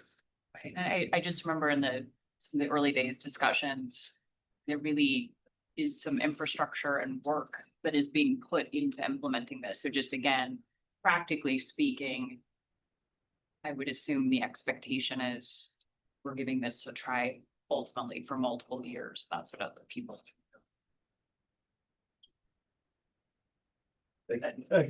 One more, it just occurred to me, so I apologize, I didn't bring this in this day, meeting, but our compete to win, we've done it 5 years. But we're doing it in spring. 99% sure, you have to double check me, but Flag is doing it twice a year. They're catching those fall sports. It's the same campaigns for all sports, but they are absolutely pretty sure doing it in the fall and then in the spring. And it just might be something to think about. If we could get, you know, another $300,000 into the budget, because you're catching some of that fall sport excitement. Just an idea. We do the Day of Giving in the fall too, which is a broader, more options, more menu options. Athletics is certainly a part of that and benefits from that. And then the Keep the Win in the spring is Cadet Club athletic focus specifically. So. Thank you. Any other questions? Well, thank you for that report. Greatly appreciate it. And I'll move to the Advancement Committee. Thank you, Mr. President. So first order of business for us was to welcome Colonel Metter to the committee as one of our new board members. On the agenda, we first item then we took was the S5 report from Regimental S5, Mr. Flores, and his placement coming in class of 27, Mr. Thompson. We've already seen various recruiting data from the strategic enrollment management briefings, but I take away 2 points for the board on those. The first is year on year, this year versus last year, increased open house registration and attendance for all 3 of the open houses. And I read that as a positive leading indicator for matriculation. Not a guarantee, but a positive leading indicator. Second is that these year on year increases in registration and attendance reflect, frankly, a greater certainty around future VMI and its direction. Call where we were last year with a transition in leadership, and there was a lot of concern inside and outside the community about that transition. Here we are now, transition is complete, and we have a strong direction. It's well articulated, and I think seeing the response to that in registration and attendance numbers in the open houses amongst parents and prospective parents. The next order of business was hearing from our VMI communications and marketing staff. Again, we've talked a lot about the communications efforts in response to the legislature Q1 of this calendar year, so we won't go into those. But I'd highlight that national media has spotlighted some of our faculty and their expertise on some important topics in the public sphere, such as Constitution, US 250 celebrations, the street politics of the current conflict in Iran. And these national media are carrying these interviews with our faculty across all the disciplines. Internally, structurally, after 12 years, we are reconstructing the VMI website, which will emphasize a mobile first design. And then also improve navigation from one page to the next. We expect that to go live on or around July 1st. Substantively, the I Am VMI campaign continues with good viewing metrics. These feature cadets telling their stories, the VMI story, really aimed at two audiences. The first would be recruiting for parents and prospective cadets, and the second would be reputation enhancement for alumni and potential. Next, we heard from the VMI alumni agencies, and much of that brief was what we've heard already this morning, so I won't repeat that. Other than to highlight a couple points, obviously, Dallas Clark now moved to be the CEO of the agencies effective in early June. Again, the agency's communications and marketing team very involved in engagement with the legislature during Q1. And in addition to that, you saw it up there, the My VMI Alumni Connection, which is a Facebook site to connect alumni in different geographies. I do want to talk a little bit about the annual giving information that we saw this morning. It's also sent to the committee. And I'll highlight one of the charts that showed our giving metrics up already year to date. You can see how they compare to prior years, and there's very much a tactical upswing across all the metrics: cash, contributions, number of donors, retention rate of those donors. Some of those are better than benchmark, but more importantly, we see a tactical increase here amongst our community. And I think that again reflects certainty around the Institute, around our leadership, around our direction. However, and this goes to the point that Lester asked a question about, strategically, we looked at that graph, see a downward slope over time. And that is not unique to the Institute or our community. It's very much a feature of higher ed philanthropy. And I had conversations with David President over the course of the last several months, and it's in part it's generational. There are other factors as well. But I think when drill down on it, the point that John Williams raised about this pyramid of donors, there's the base, something like 9% of our donors that are small amounts, that participation is essential. Go up the ladder to the mid-tier donors, and how we want to, as a philanthropic organization, cultivate those folks to build into the higher tier where 3% of donors contribute 85% of funds. And year over year, we have new people that are going up there because time marches on for all of us. So why that's important is we understand the significance of philanthropy for our ongoing operations. We talked about it in the budget, how significant that is. And it is a very essential piece to what we do. And I think John touched on the point of understanding those priorities and how we can grow our already very generous endowment, but to keep up with the fiscal realities like 13% increases in healthcare costs, increases in salary, those other things. Our endowment's got to keep up with that growth. And that is not an insurmountable challenge, but it's a challenge nevertheless. It's something this board in collaboration with the agencies needs to keep its eye on. One other point I'd raise, maybe two, on the financials. So we saw a slide where there was a focus on call to duty. That is one of our philanthropic priorities that we, the Institute, working in coordination with the agencies, are working to develop. It's an important recruiting tool. And John underscored this, but we've got about $4 million in that endowment today. It's got to get much larger to be self-sustaining. But did you notice that it's about a 3-to-1 ratio outside donors to alumni donors? Now, granted, alumni donors by number, give more. But in terms of raw dollars, it's the outside interest that's led the way by a pretty substantial ratio. I think that underscores a couple things. One is alumni giving is necessary, but no longer sufficient. We have to find people in the country who share the important values that the institute stands for, be a part of our story, and be a part of building the philanthropic base. But I think we also have to engage with very interested alumni in driving call to duty, giving some importance to our. Lastly, I'll just underscore that our endowment is in strong shape for what we have. We're going to be receiving between $32 and $33 billion from the annual budget this year. And I didn't look at it, but off the top of my head, when I joined the board about 4 years ago, that number was in the mid-20s. So that reflects excellent stewardship, market growth, and given the algorithms that we use, we're kind of emerging from some tough investment years several years ago, so that now the endowment's able to throw more money our way. Again, got to grow that base, and we're taking advantage. I have two matters, Mr. President, for closed session. So we'll defer discussion on those, and subject to any comments or questions from the members of the committee or the board, that concludes my. It might be wrong. Is it the parents that call to duty that are given that extra cash in there? Or is it just non-alumni? Non-alumni. Thank you. Bill. I meant to ask this question before. Can you characterize, can we draw any inferences about the non-alumni donors to the call to duty? We're given at a pretty heroic level. Do they have anything in common? Where are we finding these folks, or how are they finding us?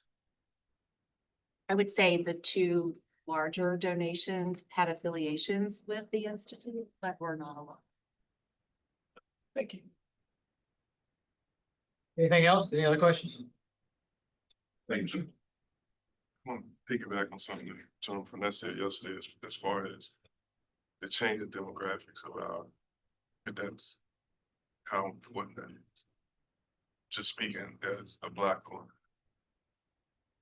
me and a couple other guys put together an organization, so it's almost kind of like an alumni organization for Black cadets, because what happens is, General Fournette's kind of spoken of, our thing when we're here, I'm speaking 30 years ago, I'm not really sure that, how kids think now, but our goal was just, to get out of grade, participate in as much stuff as we can participate, get out of grade, and for lack of a better term, we're out. And we're seeing, even with the organization that I created, our goal has been to draw those Black alumni back to the school. We did a support and serve event here a couple of weeks ago with Saturday's Child, which is an organization here in Lexington. But those things are designed to kind of bring the Black alumni back in the fold. We have to do a better job of making sure people feel engaged as cadets, because that makes a difference when they're alumni. If we lose them as cadets, it's almost impossible to get them back. So between the minorities, between the women, it's the same thing. I've talked to a lot of women.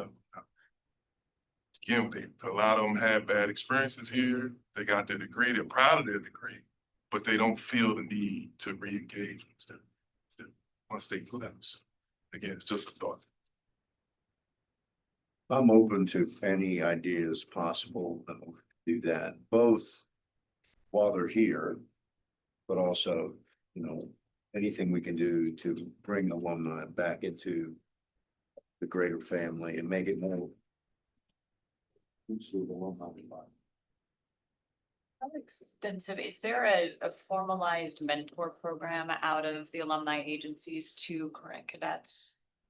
Is there anything that is formally connecting alum to current cadets, that kind of relationship?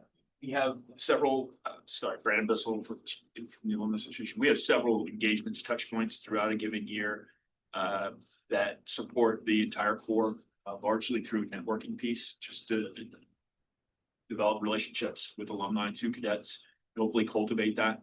But several programs, including past review, career networking forum, several touch points with the first class as they process towards actually becoming an alum out of here. So there are several, but we're constantly looking at how we can evolve that, make it better, more efficient and more effective for all the populations. Yeah, and I would just emphasize that, at least in my own personal experience, I felt like where there was an institution that I might not have otherwise felt continuously connected to, being asked to connect with the current students or people in a mentoring kind of relationship reminds you of what is at that institution. And sometimes even if there's a memory related to the institution that makes you not as happy, and you're like, oh wait, what it's all about is that class of students or that class of young people.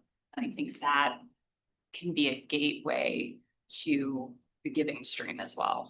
And that's exactly, so for the organization is called PAI, Promotes the Alumni Impact.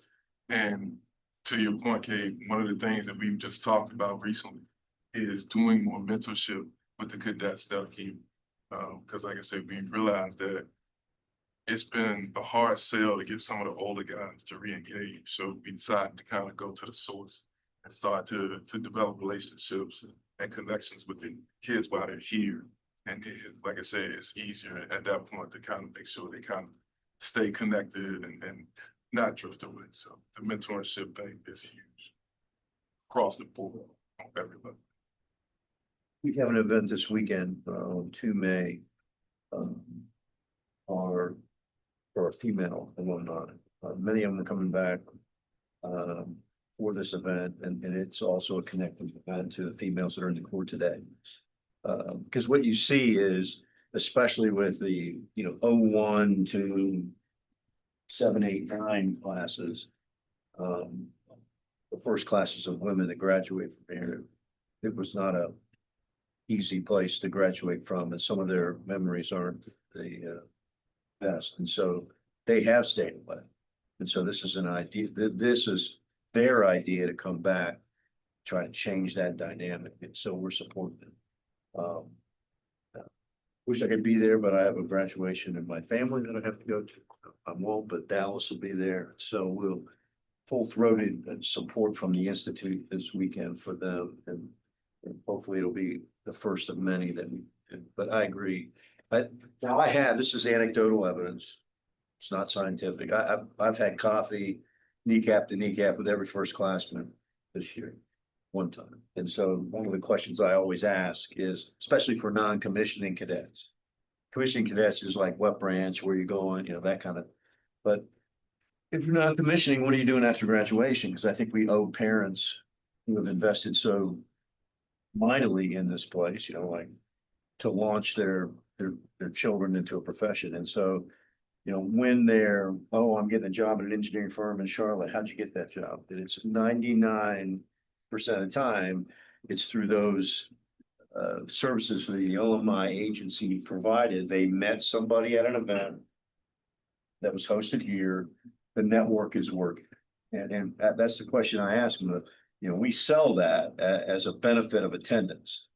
This powerful alumni network that you can plug into to help you. I'm like, did it work for you? Absolutely, sir. That's how I got my first job. That's how I got my internship. And so I think now, are there some who, I've had, I think 2 or 3 that I have met that way around. So it's not perfect, but it's really pretty powerful. And I think they see it as cadets, as a benefit. And so we just got to continue to work. And if we can work to bring, some of the other demographics that may not feel like that network is tuned to their desires, then we can make it more powerful. And that's what we'll try to do. So. One other little comment just to tie them together, and Megan that's not here will be able to tell you all about this way better than I can, but West Point matches very intentionally the 50-year class with their starting class. He does. Do they? Yeah. It started 2 years ago. Is it multiple, so it's multiple touches? Yes, Guy Conti, Okay.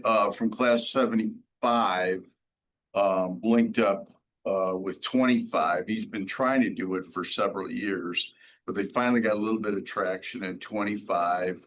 We did it. It's still got a long way to go, but we got it launched and it's a 50-year connection. I gotta tell you though, as it evolves, I'd like to see a 25-year connection because I mean, we're half a century beyond them. Things have changed a little bit. But I mean, if you had a 25-year, I think that would be, you know. We good. brought them in, I mean, 27's ring figure. The 50-year mirror class came in and was part of their ring figure dinner. And basically kind of introduced themselves to the class of 27. So I think we are trying to do that. Well, and so at West Point, they literally join them at the end of their summer feast. You know, they literally are marching back with their rats, which are not rats, but you know what I'm saying? It's like, it is early on. And then I think even later, they like melt their rings into that class's rings or whatever. But it's several touch points and it's very early on. So just an idea. But that was very impressive to me. There are 6 formal touch points over the course of a cadetship, and we actually would like to get involved in so that 50-year class helps form that class under the direction of admissions, strategic enrollment management, to get them seeding the class. So our grassroots approach across the country, and then obviously the relationships over the cadetship, they evolve, and then you have a lifetime advisor mentor type of role outside of barracks once you leave here. We're doing that. So the class of 29, 79 were made it. They went to Bedford with them. There were class of 79 representatives that led the class on their trip to Bedford earlier this month. There's also, I think this weekend, we connected potentially the 29 class leadership with representatives from 79 to get a gift from 79 to pass out amongst 29. So we are making a conscious effort to increase those touch points beyond just the formal ones that Brandon. Good. Good work. That one more thing, one of the things that we're trying to do from an athletic standpoint with the alumni is our women's soccer team competed in Virginia Beach at the Sportsplex. And we reached out to the alums within that particular area, just had an opportunity where they can come and meet the women's soccer team.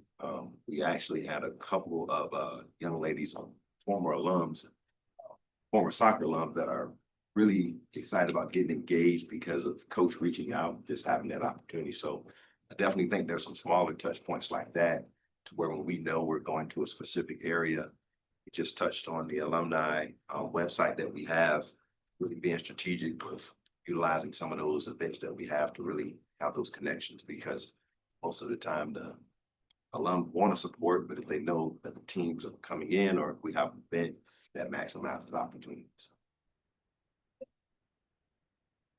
Thank you. Anything else? I would just like to add that I hear about touch points, and I think they had an event where alumni showed up and they mingled with cadets, maybe walked away with some business cards. They had some conversations from time to time.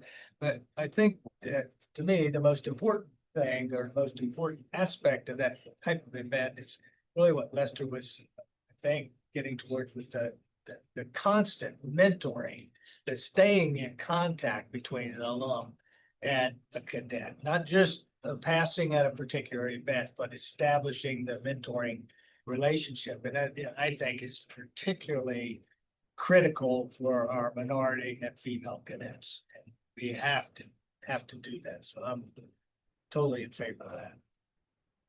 That's my last 2 cents on that. Thank you all for that. And now, Advancement Committee, nothing else. Anyone else? Okay, Appeals Committee.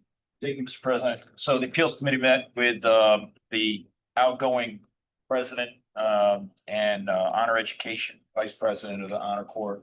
We were also introduced to the incoming president, Mr. Pazowski, who you saw earlier at the meeting.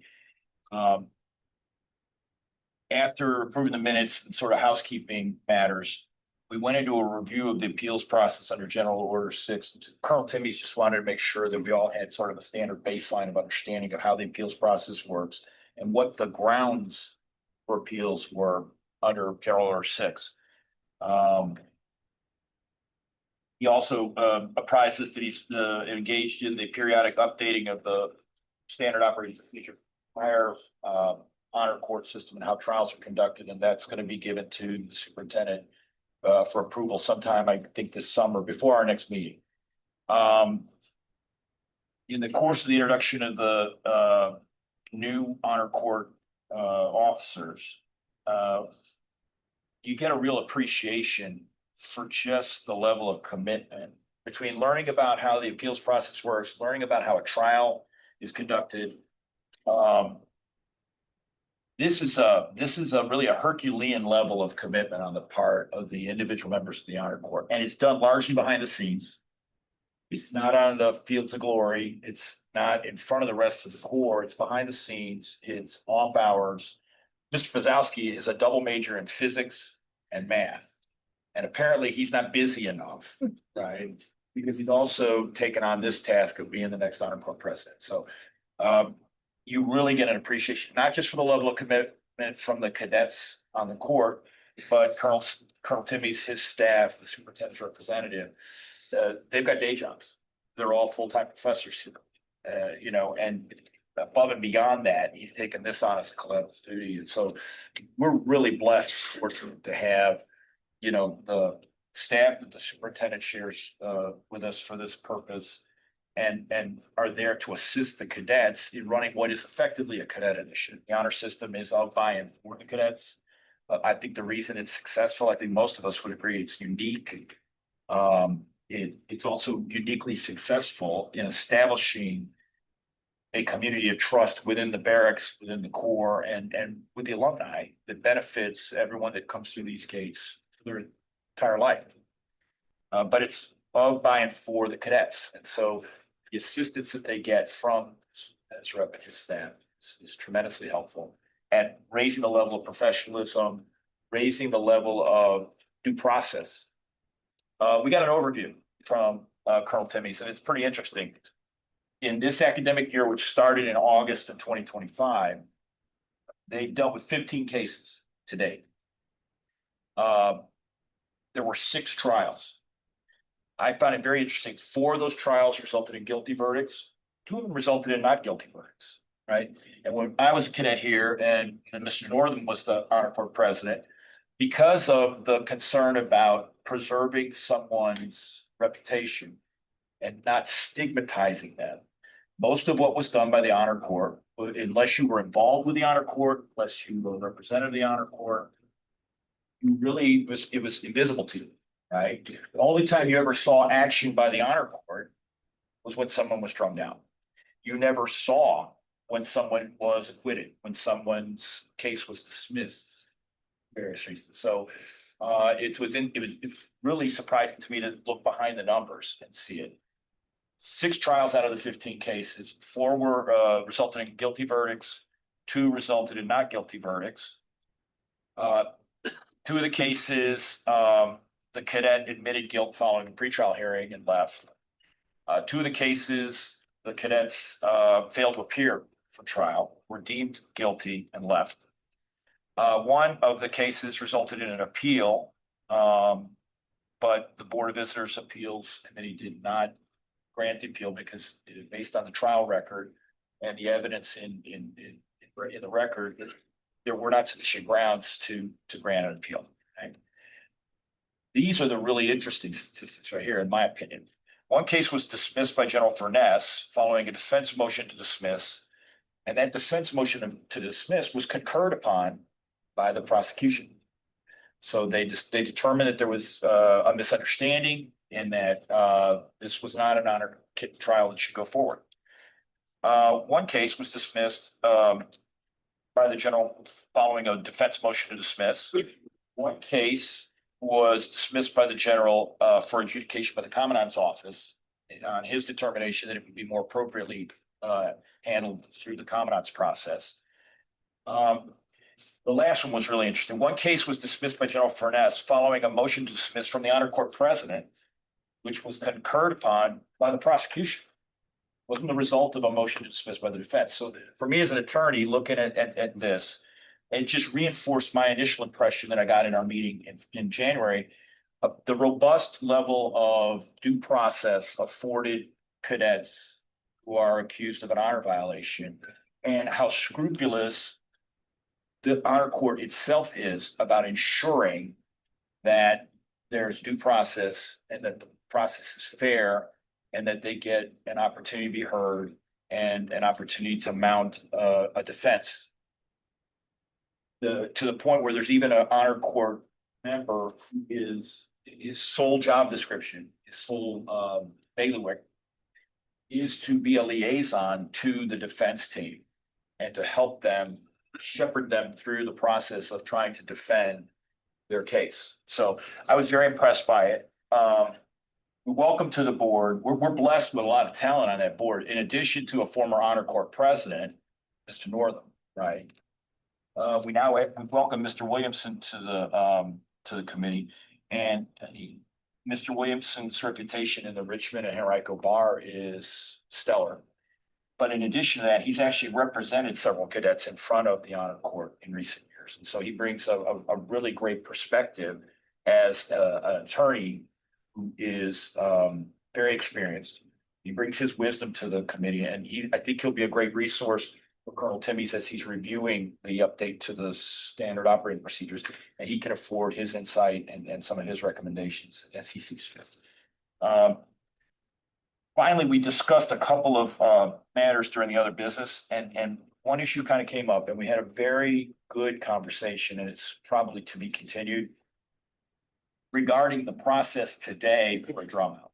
And so what in our day, when Mr. Northern and I were here, when a cadet was drummed out, their name was read out loud specifically in the barracks at 3:15 in the morning. And it had a stigmatizing effect, and it was very impactful and forceful.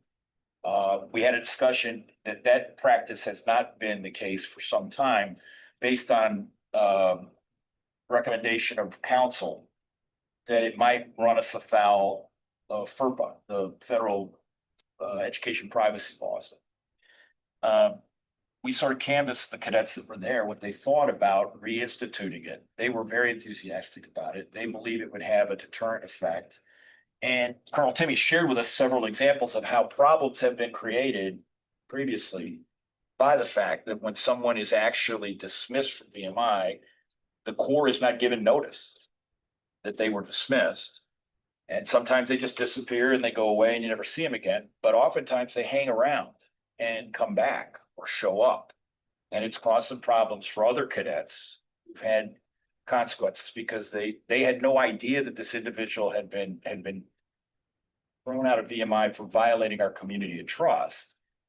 And we're still associating with that person. So it's something we need to, I think, revisit and think about if it's something we can do, and I think it is something we can do without running afoul of FERPA and without running afoul of privacy. In the same way that when we communicate to other schools, the grounds for them leaving is for grounds sufficiently deemed to be reason satisfactory to the superintendent. The reason satisfactory to the superintendent is code language, but I think it clearly, if we're doing that. Dismissed, so if I dismiss you for 2 alcohol ones in the semester, it's the same for. So I think calling out the name, to this day, as I recollect my time in barracks, a drum out was an extremely, it left stark memories to this day. And it was very impactful. I can remember the names that'll never again be mentioned inside the barracks to this day, 40 years on. So it's something we ought to revisit and think about, because the cadets all concurred that Mr. Kozowski thought that it has a deterrent effect. It's helpful to the rest of the Corps. It's instructive. The drum outs are educational. And we discussed that as well. So that was really the business that we discussed during the other business portion. I'm honored to be on the committee because I think this is one of the most important things, if not the most important thing. This is what makes us qualitatively different from every other school in the United States, every other senior military academy, every other service academy. A single sanction honor system that is of, by, and from the student body, that's administered by them and enforced by them, with some assistance and guidance and mentorship to ensure that due process is high value. This is the core of what as long as this doesn't change, the superficial changes that happen from decade to decade and from year to year are inconsequential by comparison to this right here. This is the secret sauce of what we do. So with that, Mr. President, that concludes my report. If I could add to, no questions, but two comments. I meet with the court every month. We have breakfast in Shell Hall, or no, not breakfast, so lunch in Shell Hall. Two issues that I've asked them to look at, which I think are kind of germane to the discussion. Number one is their education. We do a lot of training we do training now. We train people of how to deal and interact with the code. Completely appropriate, necessary, got to do it. I've asked the president, the rising president, to look at education. I've asked the dean to help the president with education. We've got professors here because we come from a society that does not treasure honor, integrity. They don't see it anywhere. They may not have, church attendance is lower. Like, how do you get your moral code embedded in your DNA? Like I say for myself, it was through my parents and the Catholic Church. And then you show up here and what we're asked to do is not too different from what you've been asked to do your whole life. That's not necessarily the case anymore. And so what we're trying to do is educate and train them so that we develop a lifelong love of honor, personal honor, integrity, ethical behavior, virtue. Where do those beliefs come from? What they're anchored on? So that will be ongoing. We're looking at on how to do that next year. The second thing, when I talk to them, and we are the only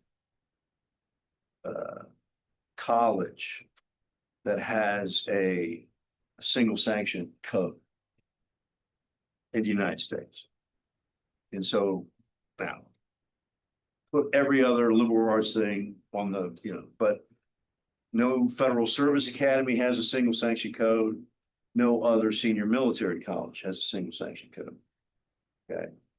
Personally, I asked, like, okay, so, like the devil's advocate, why don't we, rehabilitate people who have, fallen, I'm a Catholic, we confess and we're forgiven, and I'm counting on that deathbed one to severely. Okay. So my point being is, I've lived as a Marine, and a lot of times we're the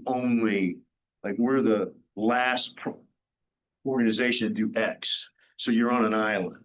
And pretty soon somebody's going to ask really difficult questions about, hey, why are you on that island? And you better have a good answer, and it better not just be, well, that's just always what we've done. That won't suffice if somebody wants to change the structure of what you do. And so we're looking at, how do we message this? Because no one's asking now, but someday somebody will ask. And we got to have a good answer. I think there's a really simple and good answer. You're either honest or you're not. And that's why we have single sanction, period. Right. That's all you have to say. And I would say, when I was a cadet, I found this before the internet, Google and all of that. Somewhere I found this quote and I taped it to the top of the blotter on my desk. And it was, honor is like an island, rugged and without a beach. Once you've left, you can never return. I wish I knew who wrote that. I guess with Google, I can figure that out now. But it really was. Now, I will also say, under the initial tutelage of Honor Corps President Northam, right? I was scared to death of the Honor Corps. I was scared to death of the honor system. Still scared of me, dude. I'm still scared of you, yes, sir. There was a line that you just didn't want to even tiptoe close to, right? But was that honor for honor's sake, right? Or was it? So well, that goes back you're talking about. We had a Braver Angel debate about compliance or honor. Are we teaching honor or teaching compliance? Right. And so I'm having them wrestle with these, but my point is, our alumni, our teachers, our our faculty, the staff, the cadets, all have to understand and be on the same message. Why single sanction? You know, we went down to an honor conference that was hosted in the Citadel. All these, all the senior military college, federal service academies were there. Everybody loves our code. You have the best code. You have the truest honor system. But, General Bierman, who was my brother Rad from Texas A&M, he was on a panel and they asked him, you came from a single sanction code. Why don't you have a single sanction code at Texas A&M? Put him kind of on the spot. He danced off of it, as most 3-stars are able to do. But he called me and said, like, that's a really hard question to answer. And we've got to just have a good answer for it. So, and it needs to be consistent and we all need to know what it is. Because, I don't want anybody coming after us and making us go someplace where no one wants to go. And the answer can't be the 7 famous last words, because we've always done it. Right. I mean, I think it has to be more in depth than that. Yeah. I wouldn't go too far. I think if you want to fill your inbox and your email account, I would question, why we're doing. No, I don't question. We have to be able to explain. Have an answer. Don. So, not having gone through this great institution, and I mean it sincerely, not having a benefit of being raised by good parents in a religious home. There is many mistakes I made as a young man for sure, and it took the Marine Corps to sort of beat the hell out of me. Well, I realized, oh, I got to change, otherwise I'm going to continue to suffer. So my question is this: I depend upon the students in judgment to be fair. But if a lot of your population of your students come from these kinds of homes that many of you have the blessing of coming from, the blessing that my children came from, by and large. It's sometimes not easy to walk in my boots to understand why I would be predisposed to do certain kind of activities the way I do it. Some of it is a survival instinct that you develop when you don't have the benefit of good parenting and a religious foundation and so forth. And so my only question, and I've had some of this brought up to me by others as well, just for the record, they know my background. My only question is, and I appreciate the single rule. This is all sort of new to me concept wise. I've seen some movies about it years ago as a young guy. It is the fairness. I mean, are we able to say, wait a minute, Don Hall didn't have the benefit of this, and he's just bullheaded enough. He probably didn't understand exactly why you, for one, would say this is an absolute violation of honor. Because I didn't grow up in a family, and this is not about me, but it's about other young people that come here. Some of us don't even know what that means until we're much later in life. So just a general comment, food for thought. If I may, Mr. President. Yes. So there's a delta, and the general's mentioned this several times this week, right? The delta between the home that he lived in before he matriculated and what the expectations were here in barracks, there was a delta, but it was not as nearly wide a gap between where you're coming from. VMI has always been countercultural to a greater or lesser degree, and it grows more and more so, right, as the culture goes in one direction and we continue to try and hold the line in the same direction. Honor is like everything else we have to teach them when they get here. That's different. And so just saying to someone, because of where you came from, we're going to lower our expectations for you. We're not giving them the benefit of why they should be here in the first place. If VMI isn't changing, if you're not a different man or woman when you come out the back door than you were when you came in the front door, then why are we doing what we're doing? And that's why the education and the training are so important. So and it's a process. Mr. President, It's a follow-up. well, I would echo that from a different perspective. Speaking of the Delta, and as a parent of a college student right now, as you are, Better not be on a Saturday, but they Amen. graduate. Still. the high school students of today and I'm on my third and last one who's now made it to college, that you talk about the delta of two-parent home, moral formation through the church, whatever was sort of the norm in the 60s and 70s, we were all growing up. Well, you can still have all of that. The delta for a typical high school student is still huge. Why? Because the toleration, if I can use that word, the acceptance of the fact that through online devices or otherwise, online class, we just cheat because everybody else is doing it, because that's the only way I'm going to get the mark, keeps me competitive. I cannot convey to you my own personal experience, how pervasive that is for all young people in America, full stop. So that is who we're matriculating. And paraphrase a football coach not named Urban Meyer, Kirby Smart, you're either elite or you're not. Well, when you come to VMI, you either adhere to the standard of don't lie, cheat, steal, or tolerate, or you don't. And ignorance is no excuse. That is seared into the brain within the first 30 seconds of signing the matriculation book and getting your rad file. And so what makes the institute in so many ways, as Bill alluded to, is that is an uncompromisable standard. And we all have to live to that standard. And frankly, it's not an easy standard to meet, but it's also not impossible. And that is what, as cadets live the life in barracks, if you don't have that standard, life in barracks is frankly impossible.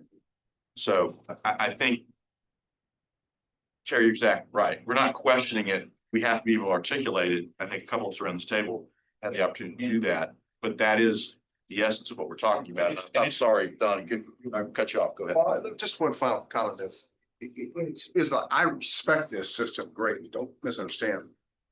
The point I'm trying to make is that you're an inner city kid, which is what I was. And we have others that come from the same circumstances. You're smart enough to realize the Marine Corps is going to make a difference in your life, or in this case, VMI is going to make a difference in your life. You know it's a better environment. It's going to help you get to where you want to be in life. But in my particular case, I can't speak to others, a little slow to learn sort of the rules. I picked them out. I spent 7 days in custody in boot camp. It took me a while to sort of figure out, well, that wasn't the right kind of behavior. I got to change my ways. Hard to do for anybody. Oh, very hard. I don't know how to get out when that happens. He's like a unicorn to be excited. But my point is, and obviously my life's been very different from last time. Please, I'm not that kid 52 years ago, I promise you. But my point is, it may take me a little bit longer. And all I'm asking is, do we have built in, you're a rat and you've done some stupid stuff that gets you in front of this court. But even outside, because of what you just said, I don't have a point of reference that you assume that I have. Now, because I have to go for the honor court, I'm getting my hands slapped, or I get some other discipline, that begins the curve. That begins where I do it. What I'm hoping is that we're not impacting the newest of people early on and giving them opportunity to have other disciplines doled out so that they can learn from the process and say, okay, I don't want to do that again. I've learned my lesson. Mr. President, at the risk of belaboring it, I should have read this part of it too. The report that was given to us by Colonel Timmies, right? I think this is on point to what you're saying. Of the 15 cases that they looked at,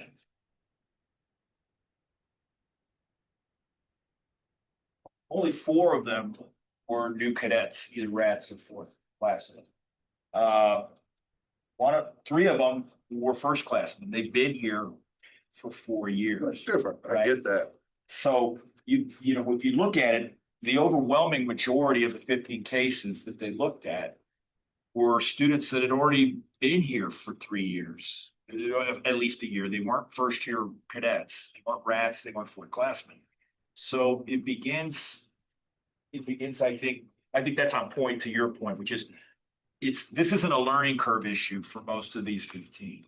These are folks that had been here, and for whatever reason, we hadn't changed their perspective on honor, even after, in some cases, 3 years of trying. The appeals case that I was involved with last year, the individual tried it 4 times. On 4 different papers in AL. Yeah. That's Tom. Sorry, Tom. Don, one thing I think it's important to recognize is the Honor Court SOP cuts a little bit of slack for rats. There is a track for education for someone. It may be a product of confusion or ignorance. And there is some discretion for the 4th year, well, again, the 4th classman, the rat on that track. So, you know, and the superintendent can comment on the actual implementation of it. Can't speak, I can't remember all the dates off the top of my head, but most of those rat cases were 2nd semester. So you don't. They're listed as 4th classmen, so I'm assuming they're 2nd semester. Try not to, it's not like you're drumming a. You know, There's some class flex out and all. in the first semester. Yeah, But education. I want to make, life's not fair. Amen. I share a little bit of your history in terms of my exposure in high school. And everybody that comes here is different. They come from different backgrounds, different home lives. Some big problems, some come from really ideal situations. We believe that the best leaders have the best integrity. And so what we strive to achieve here at BMI is to take you in imperfect, make you similar to Marine Corps as much as we can, totally equal as rats, and then build you so that when you leave, you're as close to perfection as you can be. And that model is proved for a very long time that it works in terms of the graduates we produce. It's not perfect. I mean, we've had people that graduated here that went to prison, but the model works well. And it's probably the best thing that could happen to people that come from a bad environment to attempt to correct that imperfection that they have and the bad experiences they've been through. If you compromise on it, it's almost like cancer. You get a little foothold. You know, if you're a little bit dishonest, then you start to rationalize that you can be more dishonest. That's our belief. Thank you very much, Jim. And does that conclude your report? Our report, Mr. President. If we do need to march on, if there's anything, burn it, address it. But I think that make it not alone in particular, you know, with how the secret sauce is made. We've overrated to the entire board's advantage. Thank you for that. Moving now to the executive committee. The executive committee it's meeting with absent a president as chair of that committee. So the 2 vice chairs who discussed how to move forward from there. And I would just say, short meeting. If one of you all, if you have anything to add to that executive executive committee meeting, we will take a break and then go into closed session. Anything y'all want to say? I respect you summed it up entirely. Okay, thank you very much then. And next on the agenda is a closed session where we have a number of things that. I'm sorry, I believe Lee Clark was scheduled to do a tour with some members of the board who's had a medical issue with a family member that's come up, and so. Canceling that? Cancel that, or I'm not sure who was signed up, maybe catch me up to closed session, we'll try and. I think I'll link up with you, sir. No problem. Yeah, but that wasn't until after the meeting anyway, but thanks for that heads up for anybody. Then absent any objection, I've got this plaque at home that says, "I drink coffee for your protection." And I haven't had coffee yet. So I'd like to take that break and give everybody a chance for a bio break as well and resume in 50. Sir, could you read into closed session first and then take the break? Okay, I could do that. But I'm not sure why It's for the live stream. Got it? So we won't go. All right, we will go into closed session. At this time, it is 10:24. I entertain a motion for the board to enter into a closed session to discuss matters related to the employment, assignment, appointment, or performance of specific public officers, appointees, or employees of the public body, and evaluation of performance of departments or schools of public institutions of higher education pursuant to Virginia Code, Section 2.2-3711A1, relating to the appointment of board officers and the performance of institute employees. 2, matters related to plans to protect public safety as it relates to terrorist activity or specific cybersecurity threats or vulnerabilities, and briefings by staff members, legal counsel, or law enforcement or emergency service officials concerning actions taken to respond to such matters or a related threat to public safety pursuant to Virginia Code Section 2.2 -3711A19, relating to the consideration of the Institute's crisis and emergency management plan. 3, discussion of special awards in accordance with Virginia Code Section 2.2-3711A11. 4, disciplinary and other matters that would involve disclosure of information contained in the scholastic records of specific cadets pursuant to Virginia Code Section 2.2-3711A2, relating to discipline, sexual assault, and honor court cases. 5, consultation with legal counsel regarding specific legal matters requiring the provision of legal advice by such counsel pursuant to Virginia Code Section 2.2-3711A7, pertaining to actual or probable litigation of the Institute. 6, consultation with legal counsel regarding specific legal matters requiring the provision of legal advice by such counsel pursuant to Virginia Code Section 2.2-3711A8. There's a motion. It's been moved. Second. Is there a second? There was a second. All those in favor say aye. Aye. Opposed? The board is now in closed session.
think we're good now, sir. We good to go? History. And nobody outside the door we need to bring back in here. We'll take care of it. I'll take care of it. Thank you. See if anybody moves in.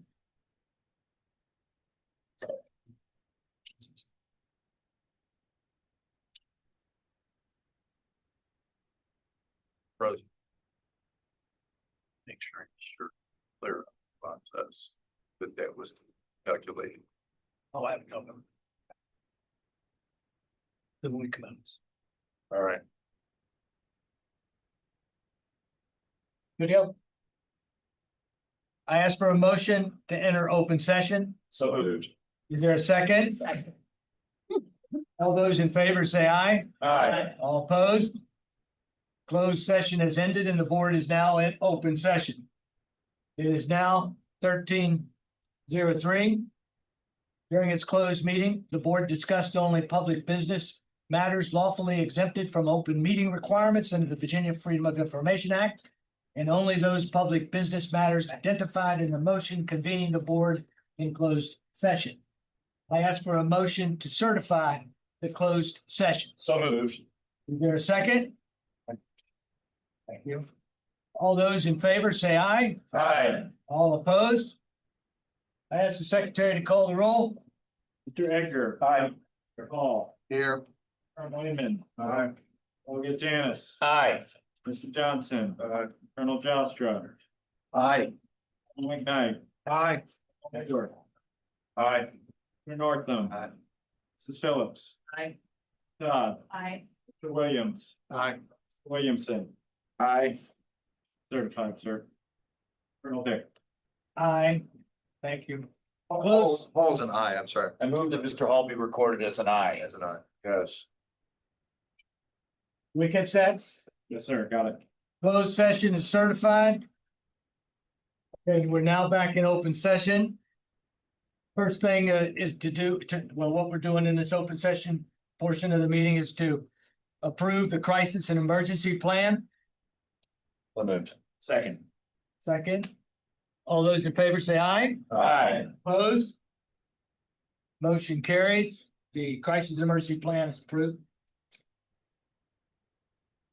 Second item to be considered and discussed is the performance bonus for the superintendent.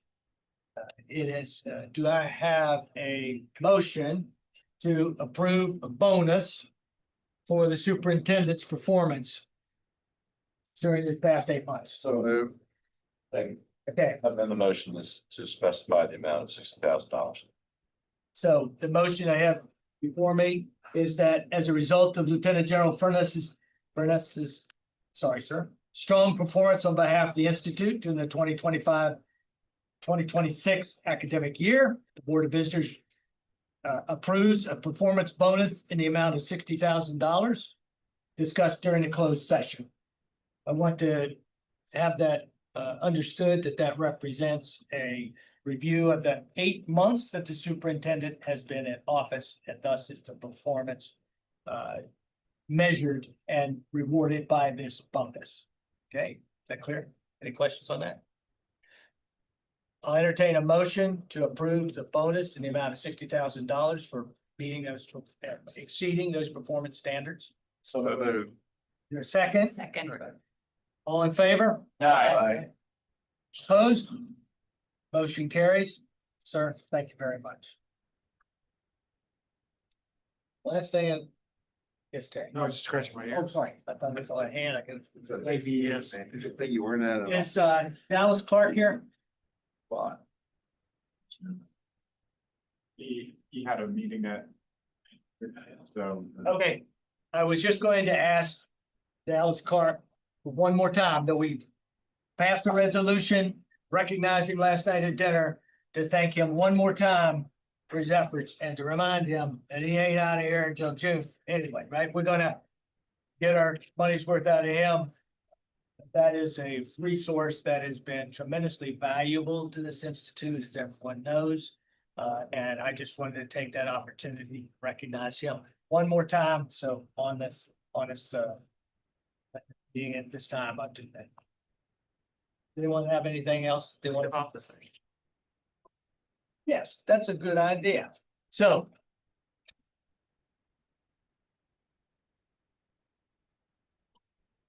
At this annual meeting, it is also our responsibility to elect officers for the next academic year that starts July 1st and runs to June 30th of next year of 2027. The proposed slate of officers is myself as chair, Harry McKnight as vice president, Bill Janis is the vice president, Damon Williams is the vice president, and Don Hall, Don Hall as the non-alumnus member of the executive committee. That is the proposed slate. Mr. President, one minor point we didn't discuss, we also elect a non-voting member, which is traditionally rising first class president. And we also elect the secretary, which historically has been. Are they elected? Okay. So. Again. So I would add First class that president, first class president is the non-voting member right? and Carl Wyatt as the board secretary. So that is the proposed motion before us to elect those folks as members of the executive committee. I move the board adopt the slate as presented. Second.